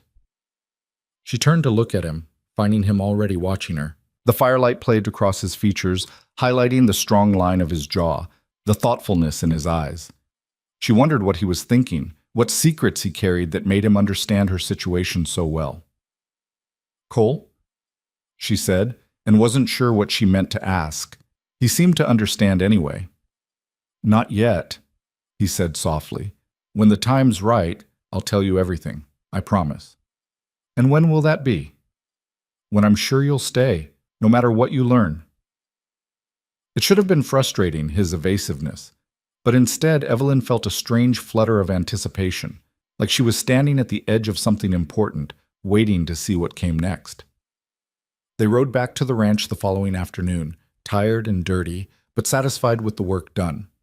Evelyn unsaddled Copper and brushed him down carefully, checking his legs for injuries and making sure he had fresh water. She'd learned to care for the animals in her charge, to see them as partners rather than tools. Ruth had hot stew waiting when they came in for dinner, and the kitchen was full of warmth and noise and the comfortable chaos that Evelyn had come to associate with home. Not the cold, formal meals of the Carter mansion, but real home, messy and loud and genuine. She ate until she was full, laughed at Frank's terrible joke about a horse and a saloon, and felt the exhaustion in her bones like a badge of honor. This was her life now. This was what she'd chosen, what she'd fought to keep when Samuel had come with her father's demand that she return. After dinner, she went outside to sit on the bunkhouse steps, letting the cool night air wash over her. The stars were brilliant overhead, undimmed by city lights, and the mountains were dark shapes against the sky. "Mind if I join you?" She didn't need to turn to know it was Cole. "It's a free country." He sat beside her, close enough that she could feel the warmth of him. They sat in comfortable silence for a while, watching the stars appear one by one. "Can I ask you something?" Evelyn finally said. "Always." "Why did you help me? That first night in the saloon. You didn't know me. I was clearly trouble. Why did you care?" Cole was quiet for a long time, and Evelyn thought maybe he wouldn't answer. Then he said, "Because you looked like I felt. Lost and angry and trying not to show it. And I thought maybe if I helped you, it would mean I wasn't completely wasting my time out here." "Wasting your time doing what?" "Trying to figure out who I am when nobody's watching, when there's no expectations or obligations or family name to live up to." He turned to look at her. "You were running from something. I was running too, just in a different way." It was the most honest thing he'd ever told her, and Evelyn felt something click into place. Whatever Cole was hiding, it had to do with expectations and family and the weight of a name he didn't want to carry. She understood that better than most. "Thank you," she said, "for helping me figure out who I am too." "You did that yourself. I just gave you a horse and pointed you in the right direction." She laughed, and it felt good, real. That's a hell of an understatement. They sat together until the cold drove them inside, and Evelyn went to sleep feeling like she was exactly where she was supposed to be. The first serious snow came a week later, blanketing the ranch in white and transforming the landscape into something both beautiful and dangerous. The work got harder, breaking ice on troughs, making sure the cattle had enough feed, keeping paths clear between buildings. But Evelyn had developed the strength and skills to handle it, working alongside the others without complaint. And every morning, she still met Cole for riding lessons, though now they were more like partnerships. Two skilled riders working together, pushing each other to improve. He showed her tricks he'd learned, ways to communicate with a horse that went beyond basic commands. She showed him a fearlessness she'd discovered in herself. This story was willingness posted to on the try channel things The that scared Rusty her Saddle. because the fear Please was do not proof she was repost it alive. in any form. They were building something between them, though neither had named it yet. Something that felt inevitable and terrifying in equal measure. But Evelyn had learned that the terrifying things were often the most worth doing. November brought storms that buried the ranch under 2 feet of snow in a single night. Evelyn woke to a world transformed. The familiar landscape hidden under white drifts that reached halfway up the bunkhouse door. The work became brutal. Digging paths between buildings, hauling extra feed to cattle that couldn't reach the sparse winter grass, breaking ice on water sources that froze solid despite constant attention. Her hands cracked and bled despite Ruth's salves, and exhaustion became something she carried in her bones like a permanent weight. But she didn't complain. Couldn't complain, because everyone else was suffering the same hardships and nobody had the energy to waste on sympathy. They just worked, day after brutal day, keeping the ranch and its animals alive through conditions that seemed designed to kill everything they touched. Cole was there through all of it, appearing at her side when a task seemed impossible, showing her more efficient ways to work, occasionally taking over when he could see she was at the end of her strength. He never made it obvious, never treated her like she needed special help, but she noticed. And she was grateful, even if pride kept her from saying so. One morning, after a particularly vicious storm, Evelyn was struggling to break ice on the water trough when Cole appeared with a heavy iron bar. "Use this," he said, demonstrating how to swing it to shatter the thick ice. "Your hands are too raw for that kind of pounding." She took the bar, feeling its weight. "How do you always know when I'm about to fail at something?" "I don't, but I know when someone's working too hard to admit they need help." He watched her take a swing, nodding approval when the ice cracked. "There's no shame in using the right tool for the job." Is that a metaphor? It's just practical advice. But he was smiling slightly. "Though if you want to read deeper meaning into everything I say, that's your choice." They worked in silence for a while, Evelyn breaking ice while Cole hauled buckets of fresh water from the pump. The morning air was so cold it hurt to breathe, and frost had formed on their eyebrows and the scarves they'd wrapped around their faces. But there was something comfortable about the shared labor, the easy rhythm they'd developed over months of working side by side. "Can I ask you something?" Evelyn said, pausing to catch her breath. "You're going to anyway." "Why are you still here? It's winter. Most of the hands have left for easier work in town or down south. But you stayed."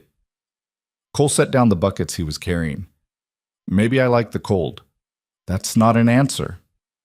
"Maybe I have my reasons." "Which you won't share." "Not yet." He picked up the buckets again. "You're not the only one who's allowed to have secrets, Evelyn." She watched him walk away, frustrated and intrigued in equal measure. Every time she thought she was getting closer to understanding him, he'd pull back, revealing just enough to keep her curious, but never enough to satisfy. That evening, Ruth cornered her in the kitchen while she was helping prepare dinner. The older woman had been watching her with increasing frequency lately, her sharp eyes missing nothing. "You're getting attached to him," Ruth said without preamble, chopping vegetables with quick, efficient movements. Evelyn nearly dropped the pot she was carrying. "Excuse me? Cole, don't pretend you don't know what I'm talking about." Ruth pointed the knife at her. "I've seen how you look at him, how he looks at you. We're friends. He's been teaching me to ride, helping me learn the work. And you think that's all it is?" Ruth's laugh was dry. "Child, I may be old, but I'm not blind. You two circle each other like planets caught in the same orbit, getting closer every day, but neither willing to admit it." Evelyn felt heat rise in her face. "Even if that were true, which I'm not saying it is, what business is it of yours?" "None at all, except I like you, and I don't want to see you get hurt." Ruth's expression softened slightly. "Cole's a good man, but he's carrying something heavy, something he hasn't told anyone here, and until he does, you're building on uncertain ground." You know what he's hiding? I have my suspicions, but they're not mine to share. Ruth resumed her chopping. Just be careful, that's all I'm saying. The conversation stayed with Evelyn through the evening and into the next day. She found herself watching Cole more carefully, looking for clues in his behavior, his speech, the way he carried himself. The education was obvious now that she was paying attention. He quoted literature sometimes, made references that suggested he'd traveled far beyond Colorado territory. His clothes, though worn and practical, were of better quality than what most ranch hands could afford. And there was the way Dutch treated him, with a deference that suggested their relationship was more complex than simple employer and employee. She was so distracted by these observations that she nearly walked into a fence post while crossing the yard. Careful, Sarah's voice, amused. Whatever you're thinking about, that hard must be interesting. Just tired. Tired people watch where they're going, distracted people walk into things. Sarah fell into step beside her. You want to talk about it? About what? About whatever's got you looking at Cole like he's a puzzle you're trying to solve. Evelyn stopped walking. Does everyone on this ranch spend their time watching everyone else? Not much else to do in winter when the work's done. Sarah shrugged. And you're more interesting than most. City girl who learned to muck stalls and ride like she was born to it. Man who showed up out of nowhere and clearly doesn't belong here but acts like he does. It's better than anything we could get from a dime novel. My life is not entertainment. Maybe not to you. Sarah's expression turned more serious. Look, I'm not trying to pry, but I've been here longer than you, and I've seen Cole watching you the same way you watch him. Whatever's between you two, it's real. Just be prepared for it to get complicated. Why does everyone keep saying that? Because nothing good ever comes easy, especially not out here. That night, Evelyn couldn't sleep. She lay in her cot listening to the wind howl outside, thinking about Cole and secrets and the way her chest felt tight whenever he was near. She'd come to the ranch trying to escape her old life, trying to become someone new. But somehow, in the process, she'd stumbled into something she hadn't been looking for and wasn't sure she knew how to handle. She must have eventually dozed off, because she woke to Sarah shaking her shoulder roughly. Get up, something's wrong. Evelyn scrambled out of bed, pulling on her boots. What happened? Fire, the main barn. They ran outside into chaos. Flames were shooting from the barn's roof, turning the night orange and filling the air with smoke and the terrified screaming of horses. The entire ranch seemed to be awake, people running with buckets of water that seemed pitifully inadequate against the inferno. The horses! Someone was shouting. Get the horses out! Evelyn ran toward the barn without thinking, but a hand caught her arm and spun her around. Cole, his face streaked with soot, his eyes wild. Don't, he said. The roof's going to collapse any minute. But the horses, Dutch and Frank are getting them. You'll just get in the way. He pulled her back as part of the roof caved in with a crash that sent sparks spiraling into the night sky. We need to form a bucket line, keep the fire from spreading to the other buildings. They worked through the night, passing buckets in a desperate chain, throwing water on the adjacent structures to keep them wet. The barn was lost, they could all see that, but if the fire spread to the house or the other outbuildings, the whole ranch would go up. Evelyn's arms screamed with exhaustion, her lungs burned from the smoke, but she kept moving. Bucket after bucket after bucket, until she lost count, until time became meaningless and there was only the next bucket, the next throw, the next moment of trying to hold back disaster. When dawn finally came, the barn was a smoking ruin. They'd saved everything else, but 10 horses were dead, trapped in stalls they couldn't escape. The survivors stood in the yard, wild-eyed and shaking, some with burns that would need treating. Dutch stood looking at the wreckage, his face carved in lines of grief and rage. 20 years I've worked to build this place, he said to no one in particular. 20 years. Cole walked over to him, his hand on the older man's shoulder. They spoke quietly, too low for Evelyn to hear, but she saw Dutch's shoulders sag slightly, saw something pass between them that looked like understanding. The ranch hands dispersed slowly, some to tend the surviving horses, others to check the other buildings for damage. Evelyn found herself standing alone, staring at the ruins of the barn where she'd learned to work with horses, where she'd spent countless hours mucking stalls and hauling feed and learning to bridle and saddle. "We'll rebuild," Sarah said, appearing beside her. "We always do." "How?" "Dutch said himself he doesn't have the money for something like this." Sarah was quiet for a moment. "Then maybe he'll have to sell, or take on partners, or something." She rubbed her eyes, leaving streaks of soot. "I don't know." This story was standing here posted feeling on the sorry channel about it The won't Rusty help. Saddle. Please do not They spent repost the it in morning any form. salvaging what they could from the ruins, tools that had survived, tack that could be cleaned and repaired, anything useful. It was grim work, made worse by the smell of burned wood and flesh, the knowledge that this disaster might be the thing that finally broke the ranch. By afternoon, Dutch called everyone together in the yard. He looked like he'd aged 10 years overnight, his face gray with exhaustion and worry. "I won't lie to you," he said. "This is bad, real bad. The barn, the horses we lost, the feed that burned. I don't have the capital to replace all of it. Not before spring." He paused, his jaw working. "I'm going to have to let most of you go. I can't afford to keep you on through winter with no work to do and no way to pay wages." The silence that followed was heavy with dread.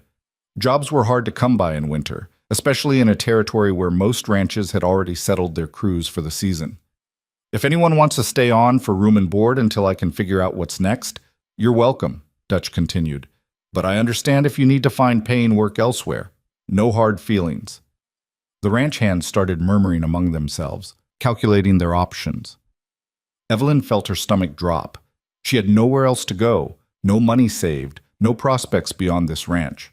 But staying without pay meant relying entirely on Dutch's charity, and she'd worked too hard to become self-sufficient to accept that easily. "I'll stay," Cole said, his voice cutting through the murmurs. "No pay needed, and I'll contribute what I can to the rebuilding." Dutch looked at him sharply. "Cole, you don't have to, I know, but I'm staying anyway." One by one, others spoke up. Frank would stay, Sarah would stay. Tom and Billy decided to head south, but promised to come back in spring. By the time the conversation ended, Dutch had enough people to keep the ranch running, if barely. That evening, Evelyn found Cole in what remained of the stable, tending to the surviving horses. One of them, a young mare named Star, had burns on her hindquarters that needed attention. "Let me help," Evelyn said. Cole handed her a jar of salve without comment, and they worked together in silence, cleaning and treating Star's injuries while she stood trembling but patient. When they finished, Cole checked the other horses, looking for injuries they might have missed in the chaos of the fire. "Why did you do that?" Evelyn asked. "Offer to stay without pay?" "Because Dutch needs help." "That's not all of it." Cole leaned against a stall door, his face tired in the lamplight. "No," he admitted, "it's not." "Then why?" He looked at her for a long moment, something working behind his eyes. "Because I have money. More than enough to rebuild this barn and replace what was lost. But I can't just offer it to Dutch without explaining where it came from." Evelyn's heart started beating faster. "Where did it come from?" "My family." The words seemed to cost him something. "I'm not who you think I am, Evelyn. I'm not some drifter who ended up here by accident. I came here deliberately, trying to get away from a life I didn't want. A life full of expectations and obligations, and people who only saw me as a means to increase their wealth and influence." The similarity to her own situation was so stark it made her breath catch. "What's your real name?" "Cole Maddox is real. It's my mother's maiden name." He paused. "But my father's name is Harrison Blackwood. Maybe you've heard of him." Evelyn had. Everyone in Colorado Territory had heard of Harrison Blackwood, one of the wealthiest men in the West, with interests in mining, railroads, and half the banks between Denver and San Francisco. The kind of man who shaped territory politics with a word and could make or break fortunes on a whim. "You're Harrison Blackwood's son," she said slowly. "His only son. His heir. The person he's been grooming to take over his empire since I was old enough to hold a pen." Cole's voice was bitter. "I spent 28 years being the dutiful son, learning the business, making the right connections, courting the right women. Women chosen for their family connections and business advantages, not for anything I actually felt." Evelyn thought about Victor, about being valued only for what marriage to her could bring. So you ran? I left, about a year ago. Told my father I needed time to think about my future, and I came out here under my mother's name, working odd jobs, trying to figure out who I was when nobody was watching. He met her eyes. And then I met you. In that saloon, looking lost and angry, and about to make some very bad decisions. And I saw myself. Why didn't you tell me? Because I liked that you didn't know, that you saw me as just Cole, some cowboy who knew his way around horses. Not as the Blackwood heir. He moved closer. And then when I started to care about you, really care about you, I was afraid that telling you would change everything, that you'd look at me differently, or think I'd been playing some kind of game. Evelyn's mind was racing. Your father must be looking for you. Probably, but he won't find me here. I've been careful. Cole ran a hand through his hair.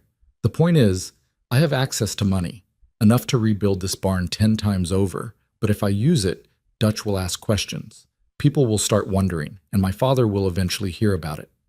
So you're willing to let Dutch lose everything rather than reveal who you are? No, I'm trying to figure out a way to help without destroying the life I've built here. He looked at her intently. The life we've built. Because that's what this has been, hasn't it? These months working together, riding together, learning to trust each other. That's real. More real than anything I had back in my father's world. Evelyn felt like the ground had shifted under her feet. Everything she'd thought she knew about Cole was still true, but there was this whole other layer underneath: wealth, family, expectations. The very things she'd been running from. I don't know what to say, she admitted. You don't have to say anything. I just needed you to know. Before I make a decision about helping Dutch, I needed you to know the truth. He took her hand, his calloused fingers gentle against her work-roughened palm. I care about you, Evelyn. I think I started caring the night I found you in that saloon, looking like your world had ended but refusing to give up. And watching you transform yourself into someone strong and capable and completely yourself, it's been the most honest thing I've experienced in years. You lied to me.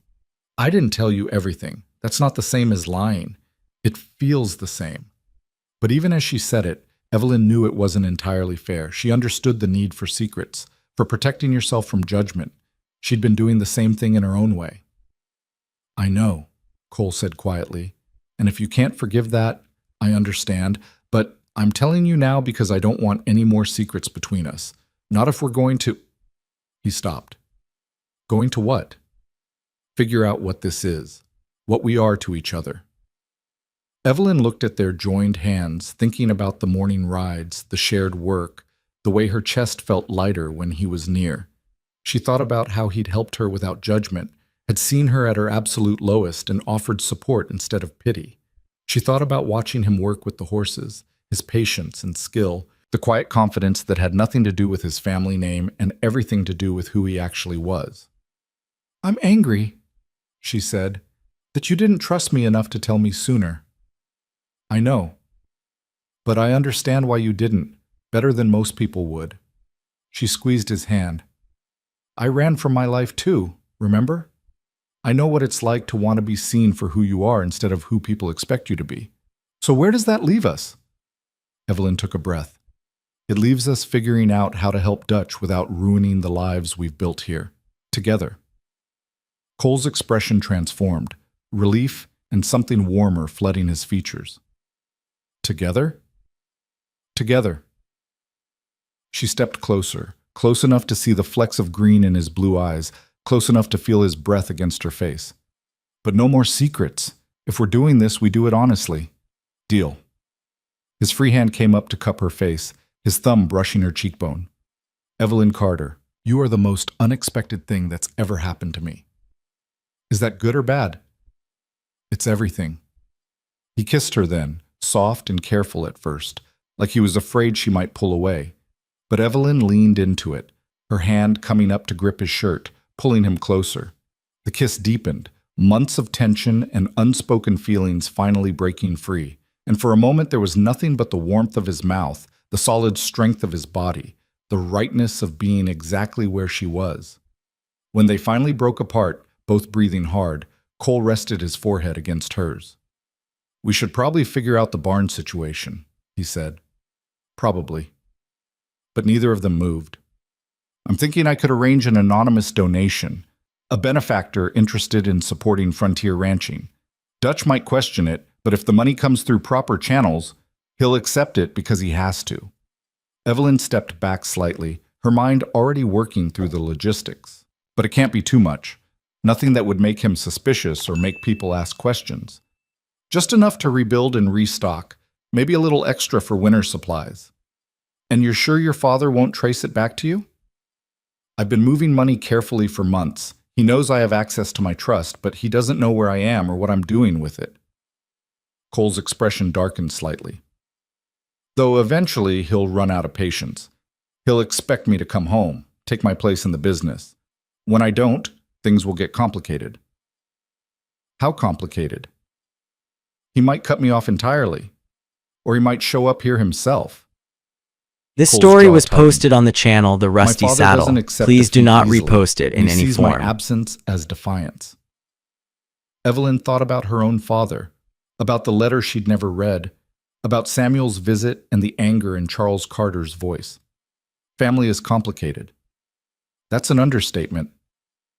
They spent the next hour planning, working out the details of how to get money to Dutch without raising suspicions. Cole would send a telegram to his banker in Denver, arranging for funds to be transferred through a fictitious charitable organization. It would take a few days, but Dutch could hold on that long. When they finally emerged from the stable, the ranch was quiet under the stars. Most everyone had gone to bed, exhausted from fighting the fire. Evelyn and Cole walked toward the bunkhouse together, their hands brushing but not quite holding. "This changes things," Evelyn said softly. "Does it have to?" "We both know it does. You're Harrison Blackwood's heir. I'm Charles Carter's disgraced daughter. We're not just some cowboy and ranch hand anymore." "Yes, we are." Cole stopped, turning to face her. "That's who we chose to be. That's who we are when we're together. The rest, the family names, the expectations, the money, that's just noise. Noise that's eventually going to get very loud. Maybe, but we'll deal with it when it comes." He tucked a strand of hair behind her ear, his touch gentle. "For now, let's just be Cole and Evelyn. Two people trying to save a ranch and figure out what they mean to each other." Evelyn wanted to believe it could be that simple, but she'd learned the hard way that the past had a way of catching up, that you couldn't outrun who you were born to be just by changing your location. Still, looking at Cole in the starlight, seeing the honesty in his eyes and the calluses on his hands from months of real work, she thought maybe they could have this. For a while, at least, before reality caught up and demanded they make harder choices. "All right," she said. "For now, we're just Cole and Evelyn." He smiled and kissed her forehead. "Get some rest. Tomorrow we start rebuilding." She watched him walk away toward the men's bunkhouse, and despite everything, the fire, the revelations, the uncertainty ahead, Evelyn felt something settle in her chest, something that felt dangerously close to hope. Over the next few days, the money arrived exactly as Cole had arranged. Dutch accepted it with suspicion and gratitude in equal measure, asking fewer questions than Evelyn had expected. Maybe he was too desperate to look too closely at the gift. Maybe he suspected more than he let on. Either way, lumber was ordered, supplies purchased, plans drawn up for a new barn. The ranch came alive with purpose again. They worked in shifts, some hands clearing the debris from the burned barn, others starting on the foundation for the new one, still others maintaining the daily operations that kept the ranch running. Evelyn found herself working alongside Cole more openly now, and if anyone noticed the way they looked at each other, they kept their observations to themselves. Sarah, of course, noticed everything. "So you two finally figured it out," she said one afternoon while they were hauling boards. "Figured out what?" "That you're crazy about each other. Took you long enough." Evelyn felt her face heat. It's not. Save it. I've got eyes." Sarah grinned. "Just be happy. Life's too short and too hard out here to waste time pretending you don't care about people." It was the closest thing to blessing Evelyn was going to get, and she found herself smiling despite her embarrassment. The new barn went up faster than seemed possible. everyone working with the kind of focused intensity that came from nearly losing everything. By the time the first serious blizzard hit in late November, they had walls and a roof and stalls ready for the horses. It wasn't as large as the old barn, but it was solid and well-built in theirs. Dutch stood looking at it the evening it was finished, his expression unreadable.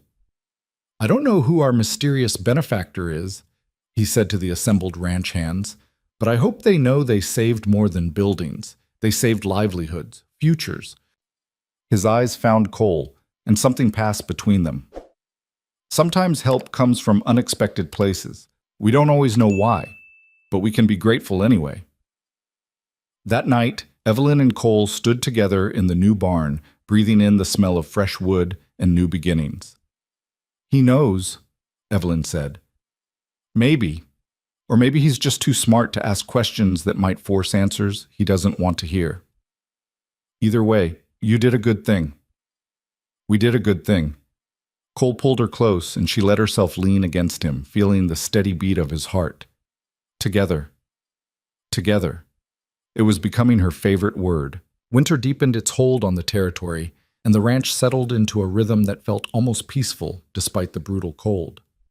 Evelyn had stopped counting the days since she'd left her father's house. It no longer mattered. That life belonged to someone else, a woman who'd stood in expensive silk waiting for a man who never came. The woman she was now had calluses on her hands and could break a horse to saddle, and didn't need anyone's approval to know her own worth. She and Cole moved carefully around what they'd become to each other, neither quite ready to name it, but both unwilling to pretend it didn't exist. They still met for morning rides when the weather allowed, though now they rode as equals, pushing each other, laughing when one of them took a spill in the snow. And sometimes, when the work was done and the ranch was quiet, they'd find excuses to be alone together, in the barn checking on horses, in the equipment shed supposedly looking for tools, anywhere they could steal a few moments of closeness without the entire ranch watching. "This is ridiculous," Evelyn said one evening when they'd retreated to the hayloft, ostensibly to check for leaks in the new roof. "We're adults. Why are we hiding?" Cole pulled her closer, his arms warm around her. "Because the minute we stop hiding, everyone will have opinions. Dutch will worry it'll affect the work. Ruth will want to plan something. Sarah will never stop talking about it. So we just keep sneaking around forever?" "I didn't say forever." He kissed her temple.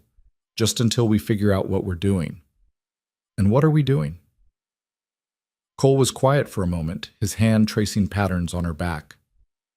"I think we're falling in love. Or maybe we've already fallen, and we're just now admitting it." The word should have terrified her. A few months ago, they would have. But now, in the warmth of the hayloft with snow falling outside and Cole's steady heartbeat under her ear, they just felt true. "Yeah," she said softly. "I think we are." He tilted her face up and kissed her properly, deep and slow, and Evelyn felt something loosen in her chest, something that had been wound tight since the night Victor had replaced her, since she'd stood in that ballroom feeling worthless and discarded. Cole saw her, really saw her, not as a failed bride or a disgraced daughter, but as herself. And that was worth more than all the seed pearls and champagne silk in the world. They were so focused on each other that they didn't hear the footsteps on the ladder until it was too late. "Well," Dutch's voice came from the loft entrance, "this explains why the roof inspection is taking so long." Evelyn and Cole sprang apart like guilty teenagers. Dutch stood at the top of the ladder, his expression unreadable in the lamplight. "Dutch, we were just—" Evelyn started. "Checking for leaks, I know." Dutch's mouth twitched. "Must be some serious leaks the way you two were examining them." Cole had the grace to look embarrassed. "We weren't trying to hide anything. Could have fooled me." Dutch climbed fully into the loft and sat on a hay bale, gesturing for them to do the same. "Sit down. We need to talk." They sat, Evelyn's heart pounding. Was Dutch about to fire them both? Demand they leave the ranch? She'd worked too hard to lose this place over something as simple as falling for the wrong person at the wrong time. "I'm not stupid," Dutch said. "I've watched you two dance around each other for months now, and I've seen the way you work together, how you make each other better at everything you do. I'm not going to interfere with that." He paused. But I need to know if this is serious or if it's just winter loneliness. Because if it's serious, there are things that need discussing. It's serious, Cole said without hesitation. How serious? Cole looked at Evelyn, and she saw the question in his eyes. How much did they say? How honest could they be? Serious enough that I'm planning to stay, Cole continued, here on this ranch for as long as Evelyn wants me around. And what about your father? The words hung in the air like smoke. Evelyn felt Cole stiffen beside her. You know, Cole said, it wasn't a question. I've known since about a month after you showed up. Dutch's expression was calm. You think I don't recognize a man running from something? And you think I don't have connections of my own? Took me 2 weeks to figure out who you really were, Cole Maddox, or should I say Cole Blackwood? Evelyn looked between them, her mind racing. You knew this whole time? I did, and I kept quiet because Cole was a good worker and didn't cause trouble, and frankly, I didn't care whose son he was. Dutch fixed Cole with a hard stare. But now things are different. Now you're involved with someone I care about, and I need to know what your intentions are. Because if Harrison Blackwood's son is courting a woman on my ranch, eventually Harrison Blackwood is going to find out, and when he does, things are going to get complicated. My father doesn't control me, Cole said. Maybe not, but he controls a lot of other things. Money, influence, the kind of power that can make life difficult for people he sees as obstacles. Dutch turned to Evelyn. Your father's already looking for you. What do you think happens when he finds out you're involved with the Blackwood heir? You think he won't see that as an opportunity? Evelyn felt cold wash through her. She hadn't thought that far ahead, hadn't considered that choosing Cole might pull her right back into the world of business arrangements and strategic marriages she'd been running from. My father can go to hell, she said. I'm not going back to being someone's bargaining chip. I'm not saying you are. I'm saying be prepared for the fight that's coming, because it will come. Dutch stood. I like you both. You're good people who work hard and treat each other decent. But love doesn't exist in a vacuum, especially not when there's money and family names involved. So figure out what you're willing to sacrifice for this. And do it soon, before someone else makes the decision for you. He left them alone in the loft, his footsteps fading down the ladder. Evelyn sat in silence, her mind churning. He's right, she finally said. We've been pretending we can just be Cole and Evelyn forever, but we can't. Why not? Because you're Harrison Blackwood's heir, because eventually your father is going to demand you come home. And when he does, I'll tell him no. Cole took her hand. Evelyn, I left that life for a reason. I'm not going back. Even if it means losing your inheritance, your family, even then. His grip tightened. I've spent my whole life being what other people needed me to be. The dutiful son, the perfect heir, the man who made smart business decisions and married the right woman for the right reasons. And I was miserable every single day. He turned to face her fully. But here, with you, I'm happy, really happy, and I'm not giving that up for anything. Evelyn wanted to believe him, but she'd learned that wanting something didn't make it true, that good intentions didn't always survive reality. What if I'm not worth it?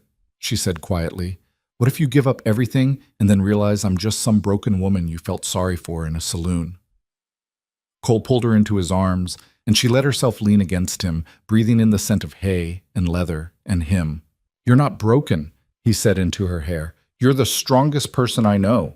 You took the worst thing that could happen, public humiliation, family rejection, losing everything you thought defined you, and you turned it into strength. You learned to survive in a world that was designed to break you. You became someone real instead of someone decorative. He pulled back to look at her.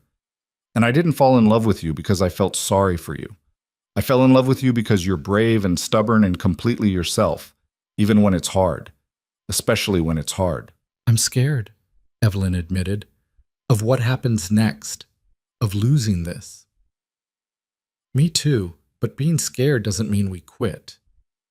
She kissed him then, trying to pour everything she felt into it, gratitude and fear and love and determination all mixed together. When they finally broke apart, the lamp had burned low and the night had grown late. So what do? She asked. We keep working, Keep building, and when the fight comes, we face it together. It was a plan, even if it wasn't a particularly detailed one. But Evelyn had learned that sometimes all you could do was handle the next moment, the next challenge, the next hard decision. Planning too far ahead was just borrowing trouble. The fight came sooner than expected. It was a bright February morning, the kind where the sun reflecting off the snow was almost blinding. Evelyn was in the stable grooming copper when she heard the commotion in the yard. Horses, voices, Dutch's tone sharp with surprise. She walked outside to find 3 men on horseback, expensive mounts with expensive tack, their clothes marking them as city people trying to look rustic. But it was the 4th rider that made her stomach drop. Her father sat on a gray stallion, his bearing as rigid and authoritative as ever, his eyes scanning the ranch with obvious disdain. And beside him, looking uncomfortable but determined, was Victor Hale. Evelyn froze. Every instinct screamed at her to run, to hide, to do anything but face the 2 men who represented everything she'd escaped. But she'd spent months learning not to run from hard things. So she straightened her spine, wiped her hands on her work pants, and walked toward them. Charles Carter's eyes found her, and something flickered across his face. Shock, maybe. She knew she looked nothing like the polished daughter he remembered. Her hair was in a simple braid, her face bare of powder or paint, her clothes practical and worn. She looked like exactly what she was, a woman who worked for a living. Evelyn, her father's voice was carefully controlled. We need to talk. No, we don't. She stopped a few yards away, her arms crossed. I have nothing to say to you or to him. Victor had the decency to look uncomfortable. Miss Carter, please, just hear us out. Why? So you can offer me some pathetic apology, so my father can tell me again how I've embarrassed the family? Evelyn felt anger building in her chest, hot and righteous. I don't need your apologies, and I don't care about the family name. I'm done with all of it. You don't mean that, Charles said. This phase, this running away, I understand you were hurt. But enough is enough. It's time to come home. This is my home. He laughed, the sound harsh. This?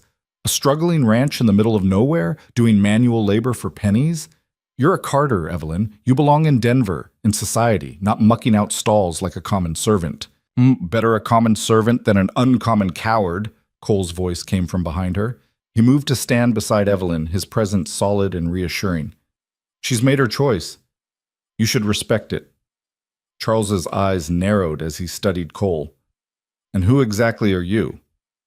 Someone who values her for more than her last name. How noble, Siko. Charles's tone dripped with sarcasm. And I'm sure her poverty has nothing to do with your interest. Father, Evelyn started, but Victor interrupted. Actually, Mr. Carter, I think you should know who you're speaking to. That's Cole Blackwood, Harrison Blackwood's son. The silence that followed was profound.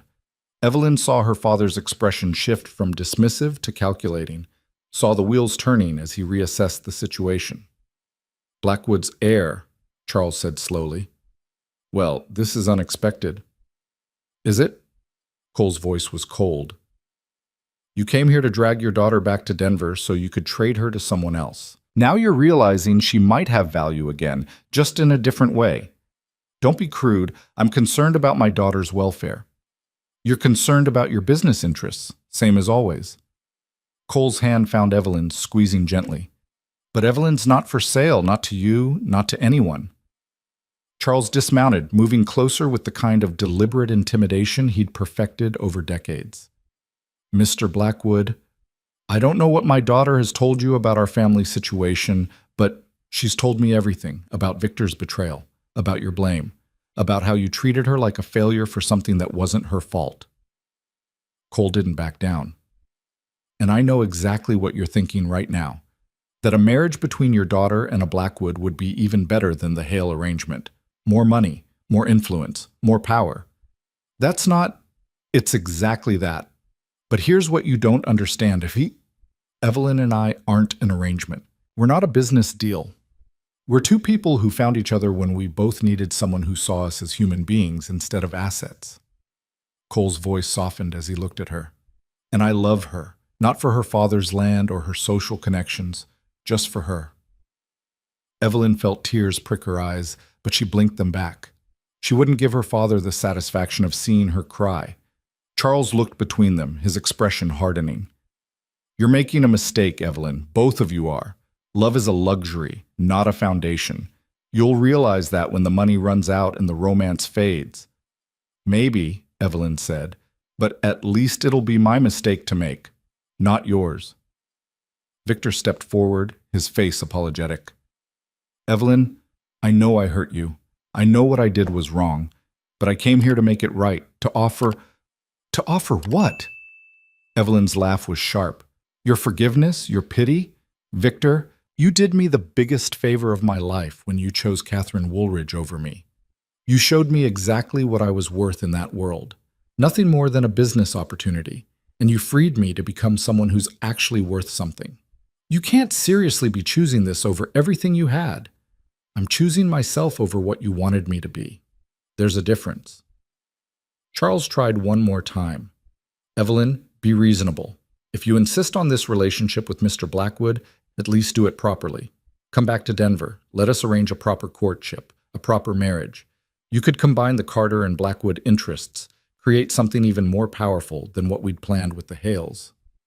And there it was. The real reason he'd come. Not concern for her welfare, but the realization that she could still be useful if she was connected to an even wealthier family. No, Evelyn said. The word was simple, final. I'm not coming back. I'm staying here, on this ranch, doing work that matters, with people who see me as a person instead of a commodity. And if Cole wants to marry me someday, it'll be because we choose each other, not because our fathers worked out a deal. You're throwing your life away. I'm building a life, finally, for the first time ever. She looked at Victor. Thank you for jilting me. It was the push I needed to become who I was always supposed to be. Victor flinched, but she didn't care. She'd spent enough energy caring what men like him thought. Charles stood silent for a long moment, and Evelyn saw something she'd never expected to see in her father's face: defeat. He'd come prepared to intimidate, to cajole, to arrange, but he hadn't prepared for her to simply refuse. If you do this, he said quietly, don't expect the Carter name to welcome you back. You'll be on your own. I've been on my own since the night you blamed me for Victor's choices. This just makes it official. He nodded slowly, climbed back on his horse. Victor followed, along with the other riders. But before they left, Charles looked down at her one last time. I hope you know what you're doing, he said. I do. That's the difference between us. They rode away, and Evelyn watched them disappear down the road, feeling lighter with every step the horses took. Beside her, Cole's hand was warm and steady in hers. That was incredibly brave, he said. That was incredibly terrifying. Both things can be true. Dutch appeared from where he'd been watching the whole scene from the barn doorway. Well, he said, I guess we don't have to worry about hiding anymore. Evelyn laughed, the sound slightly hysterical.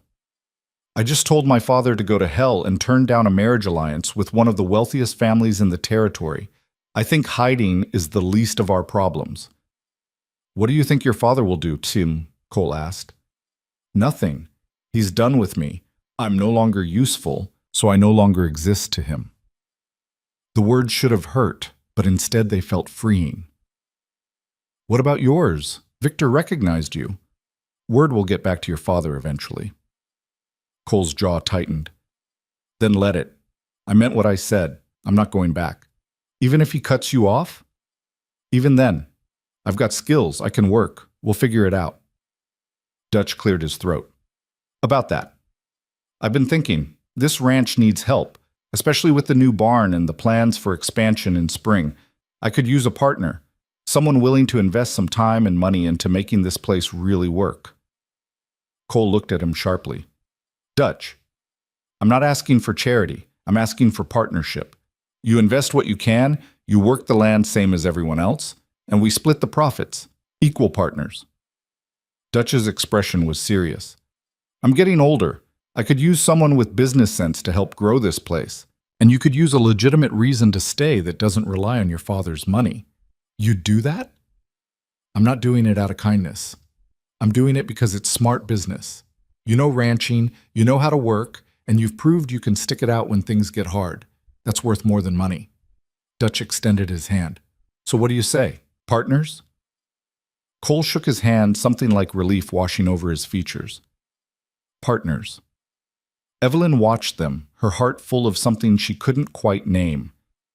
This was how you built a life, not through grand gestures or inherited wealth, but through work and trust, and people who saw your value beyond your last name.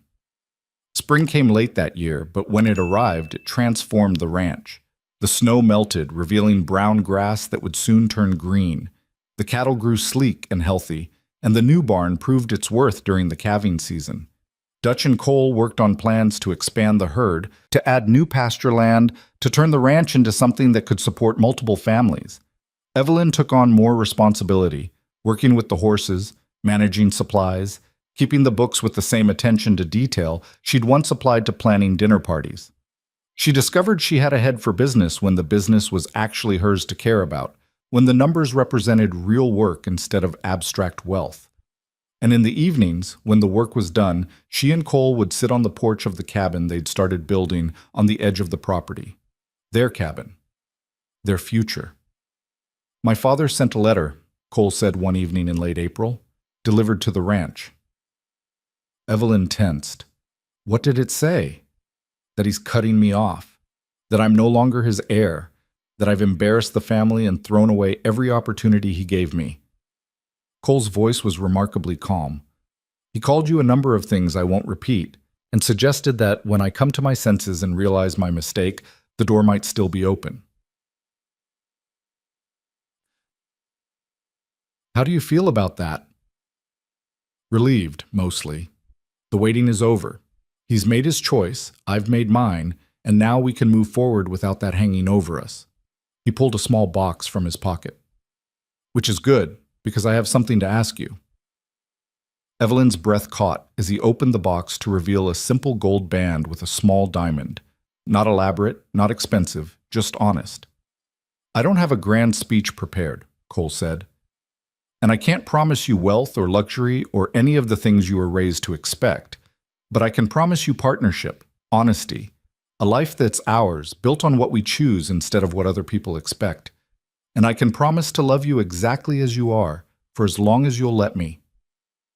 That's not a question, Evelyn said, her voice shaking slightly. Evelyn Carter, will you marry me? She looked at the ring, then at his face, seeing the same vulnerability she felt mirrored in his eyes. They were both taking a leap, both choosing the uncertain over the comfortable, both betting everything on the radical idea that love mattered more than security. Yes, she said, on one condition. What's that? We build this life together, equal partners, no secrets, no pretending, no trying to be anything other than who we actually are. Deal. He slipped the ring onto her finger, and it fit perfectly. Though I should warn you, who I actually am is someone who's going to mess up sometimes, who doesn't always know the right thing to do, who's still figuring out how to be happy. Good, because I'm all those things too. She kissed him, soft and sweet. We can figure it out together. They were married in June in a simple ceremony on the ranch with Dutch officiating and the ranch hands as witnesses. Ruth cried, Sarah made jokes, and Frank actually smiled. Evelyn wore a simple white dress she'd sewn herself, and Cole wore his best shirt and actually combed his hair for the occasion. There was no guest list of territorial elite, no crystal chandeliers, no seed pearls or champagne silk. Just people they cared about, standing under the Colorado sky, witnessing two people choose each other. And when Cole kissed her, making them officially husband and wife, Evelyn thought about the woman she'd been a year ago. That terrified, humiliated girl standing in a ballroom watching her life fall apart. She wondered what that woman would think of this moment, married to a man who'd given up a fortune for her, standing on land she helped work, surrounded by people who valued her for her strength instead of her social connections. She thought that woman would be proud. The years that followed weren't easy. Ranching never was. There were hard winters and dry summers, sick cattle and broken equipment, moments when they weren't sure they'd make it through. But they did, because they worked for it. Because they'd built something real on a foundation of honest labor and genuine love. Cole proved to be a natural rancher, combining his business acumen with genuine care for the land and animals. Dutch eventually retired, leaving the ranch to Cole and Evelyn as equal partners, along with a share for Sarah, who'd become their ranch foreman. The ranch grew, not into an empire, but into something sustainable and good, something that supported families and provided honest work and treated people with dignity. And through it all, Evelyn and Cole built a life that was entirely their own. They had children who learned to ride before they could properly walk, who grew up understanding that work mattered and that character counted more than birthright. They had hard conversations and occasional fights and moments of doubt, but they also had mornings riding together across land they loved, evenings planning the future, nights holding each other and remembering how lucky they were to have found each other when they both needed finding. News filtered back occasionally from their old lives. Victor's marriage to Catherine had ended in divorce after she discovered his gambling debts. Charles Carter had suffered a stroke and was said to be diminished, the empire he'd built now managed by cousins who lacked his ruthless efficiency. Harrison Blackwood had died, leaving his fortune to distant relatives since his only son had refused his inheritance. "Do you ever regret it?" Evelyn asked Cole one evening, years into their marriage. They were sitting on their porch, watching their children play in the yard. "Everything you gave up?" "Every single day," he said, and her heart stuttered before he continued. "I regret that it took me so long to walk away, that I wasted years being someone I hated instead of becoming who I actually was." He pulled her closer. "But giving up the money and the name? Not once. Not ever. Even when the roof leaked all winter? Even then. Even when we weren't sure we'd have enough to pay the hands? Even then. You're either very wise or very stupid. Probably both." He kissed her temple. "But I'm happy. Actually happy.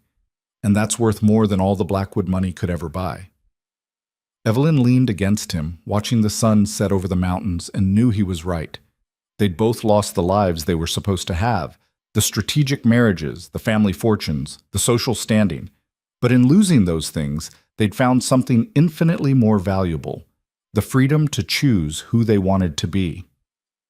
On a late autumn day, 5 years after that night in the saloon, Evelyn was working in the barn when a familiar figure appeared in the doorway. For a moment, she didn't recognize him. The expensive clothes were gone, replaced by worn travel gear, and he looked thinner than she remembered. Then he stepped into the light, and she saw his face. Victor Hale. "Before you throw me out," he said quickly, "I'm not here to cause trouble. I just wanted to see you, to apologize properly." Evelyn set down the bridle she'd been mending. "You came all this way to apologize? And to see for myself if the rumors were true, that you were happy." He looked around the barn, taking in the well-maintained equipment, the healthy horses. "It appears they were." "What happened to you, Victor? You look like you've been through hell." "I have. Lost everything. The money, the marriage, the reputation. Turns out when you build your life on business deals instead of actual relationships, it all falls apart eventually." He met her eyes. "I came to tell you that you were right.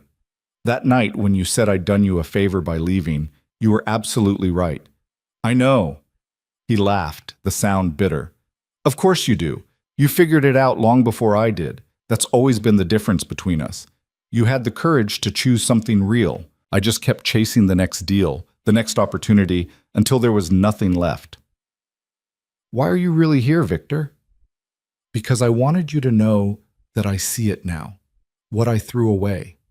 Not your father's land or your social connections, but you, the actual person you are.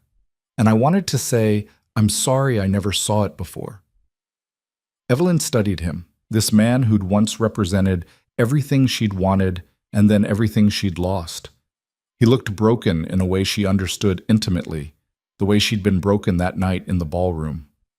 "Thank you for the apology," she said, "but I forgave you a long time ago. Not for your sake, but for mine.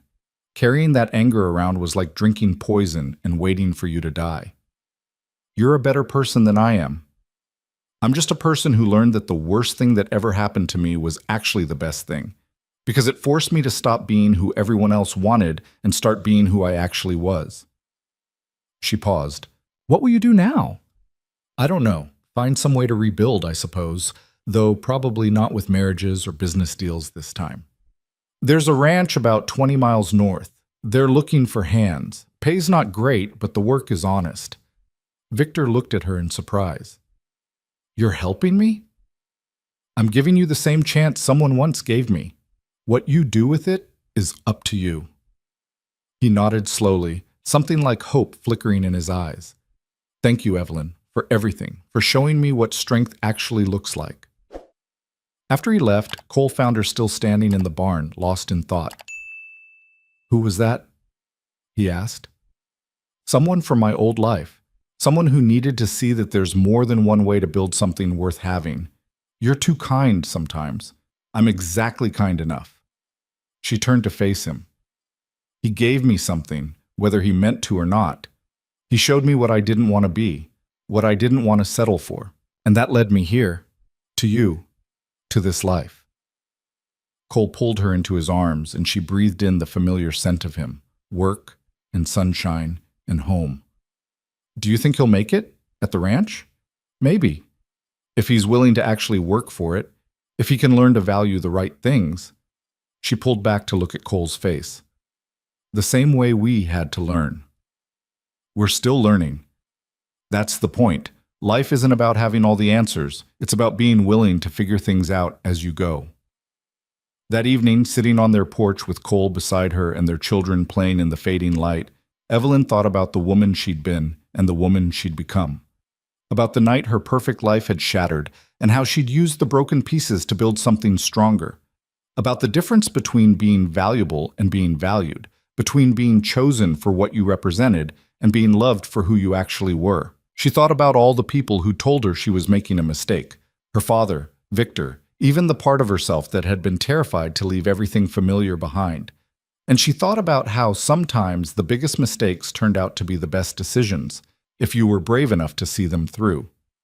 The ranch thrived in the years that followed, not because of inherited wealth or strategic alliances, but because of hard work and smart decisions, and people who cared about more than just profit. They built something that would outlast them, something their children and grandchildren could build on in turn.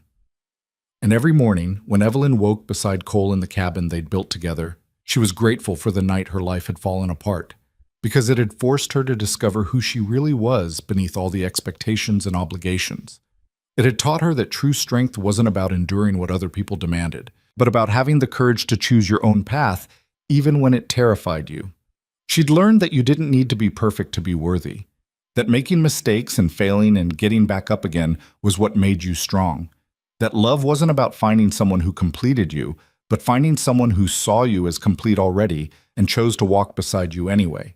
And she'd learned that sometimes the person who discards you is actually setting you free, free to become someone better than you ever could have been in the life they'd planned for you, free to discover your own value instead of accepting someone else's assessment, free to build a life that meant something because you chose it, not because it was handed to you. Victor Hale had done her the greatest favor of her life when he failed to show up that night. He'd broken her free from a cage she hadn't even realized she was in. And though he'd never intended it, he'd given her the push she needed to find out who Evelyn Carter really was, beneath all the silk and seed pearls and social expectations. And she was grateful. Not to him specifically, but to the universe that had taken what seemed like the worst possible thing and transformed it into the foundation of everything good that came after. Years later, when people asked her about her life, about how a Carter had ended up running a ranch with the Blackwood heir who'd given up his fortune, Evelyn would smile and say that sometimes you had to lose everything to figure out what actually mattered, that sometimes being discarded was the first step toward discovering your real worth. And if they pressed for more details, for the romance of it or the scandal or the drama, she'd just shake her head and say that the best stories were the ones you lived instead of telling, the ones built in quiet moments of choosing love over comfort, partnership over power, authenticity over approval. Because in the end, that was what mattered. Not the grand gestures or the public declarations, but the daily choice to show up for each other, to work side by side, to build something real from the ground up, to to value each other for who you actually were instead of who you were supposed to be. That was the victory. Not in proving her father wrong or making Victor regret his choice, or showing Denver society that she could survive without them, but in discovering that she didn't need their approval to be whole, that her worth wasn't determined by her usefulness to someone else's plans, but by her willingness to create a life that reflected her actual values. And standing on her porch, watching the sunset paint the mountains gold while Cole's hand found hers with the automatic ease of long practice, Evelyn knew she'd won.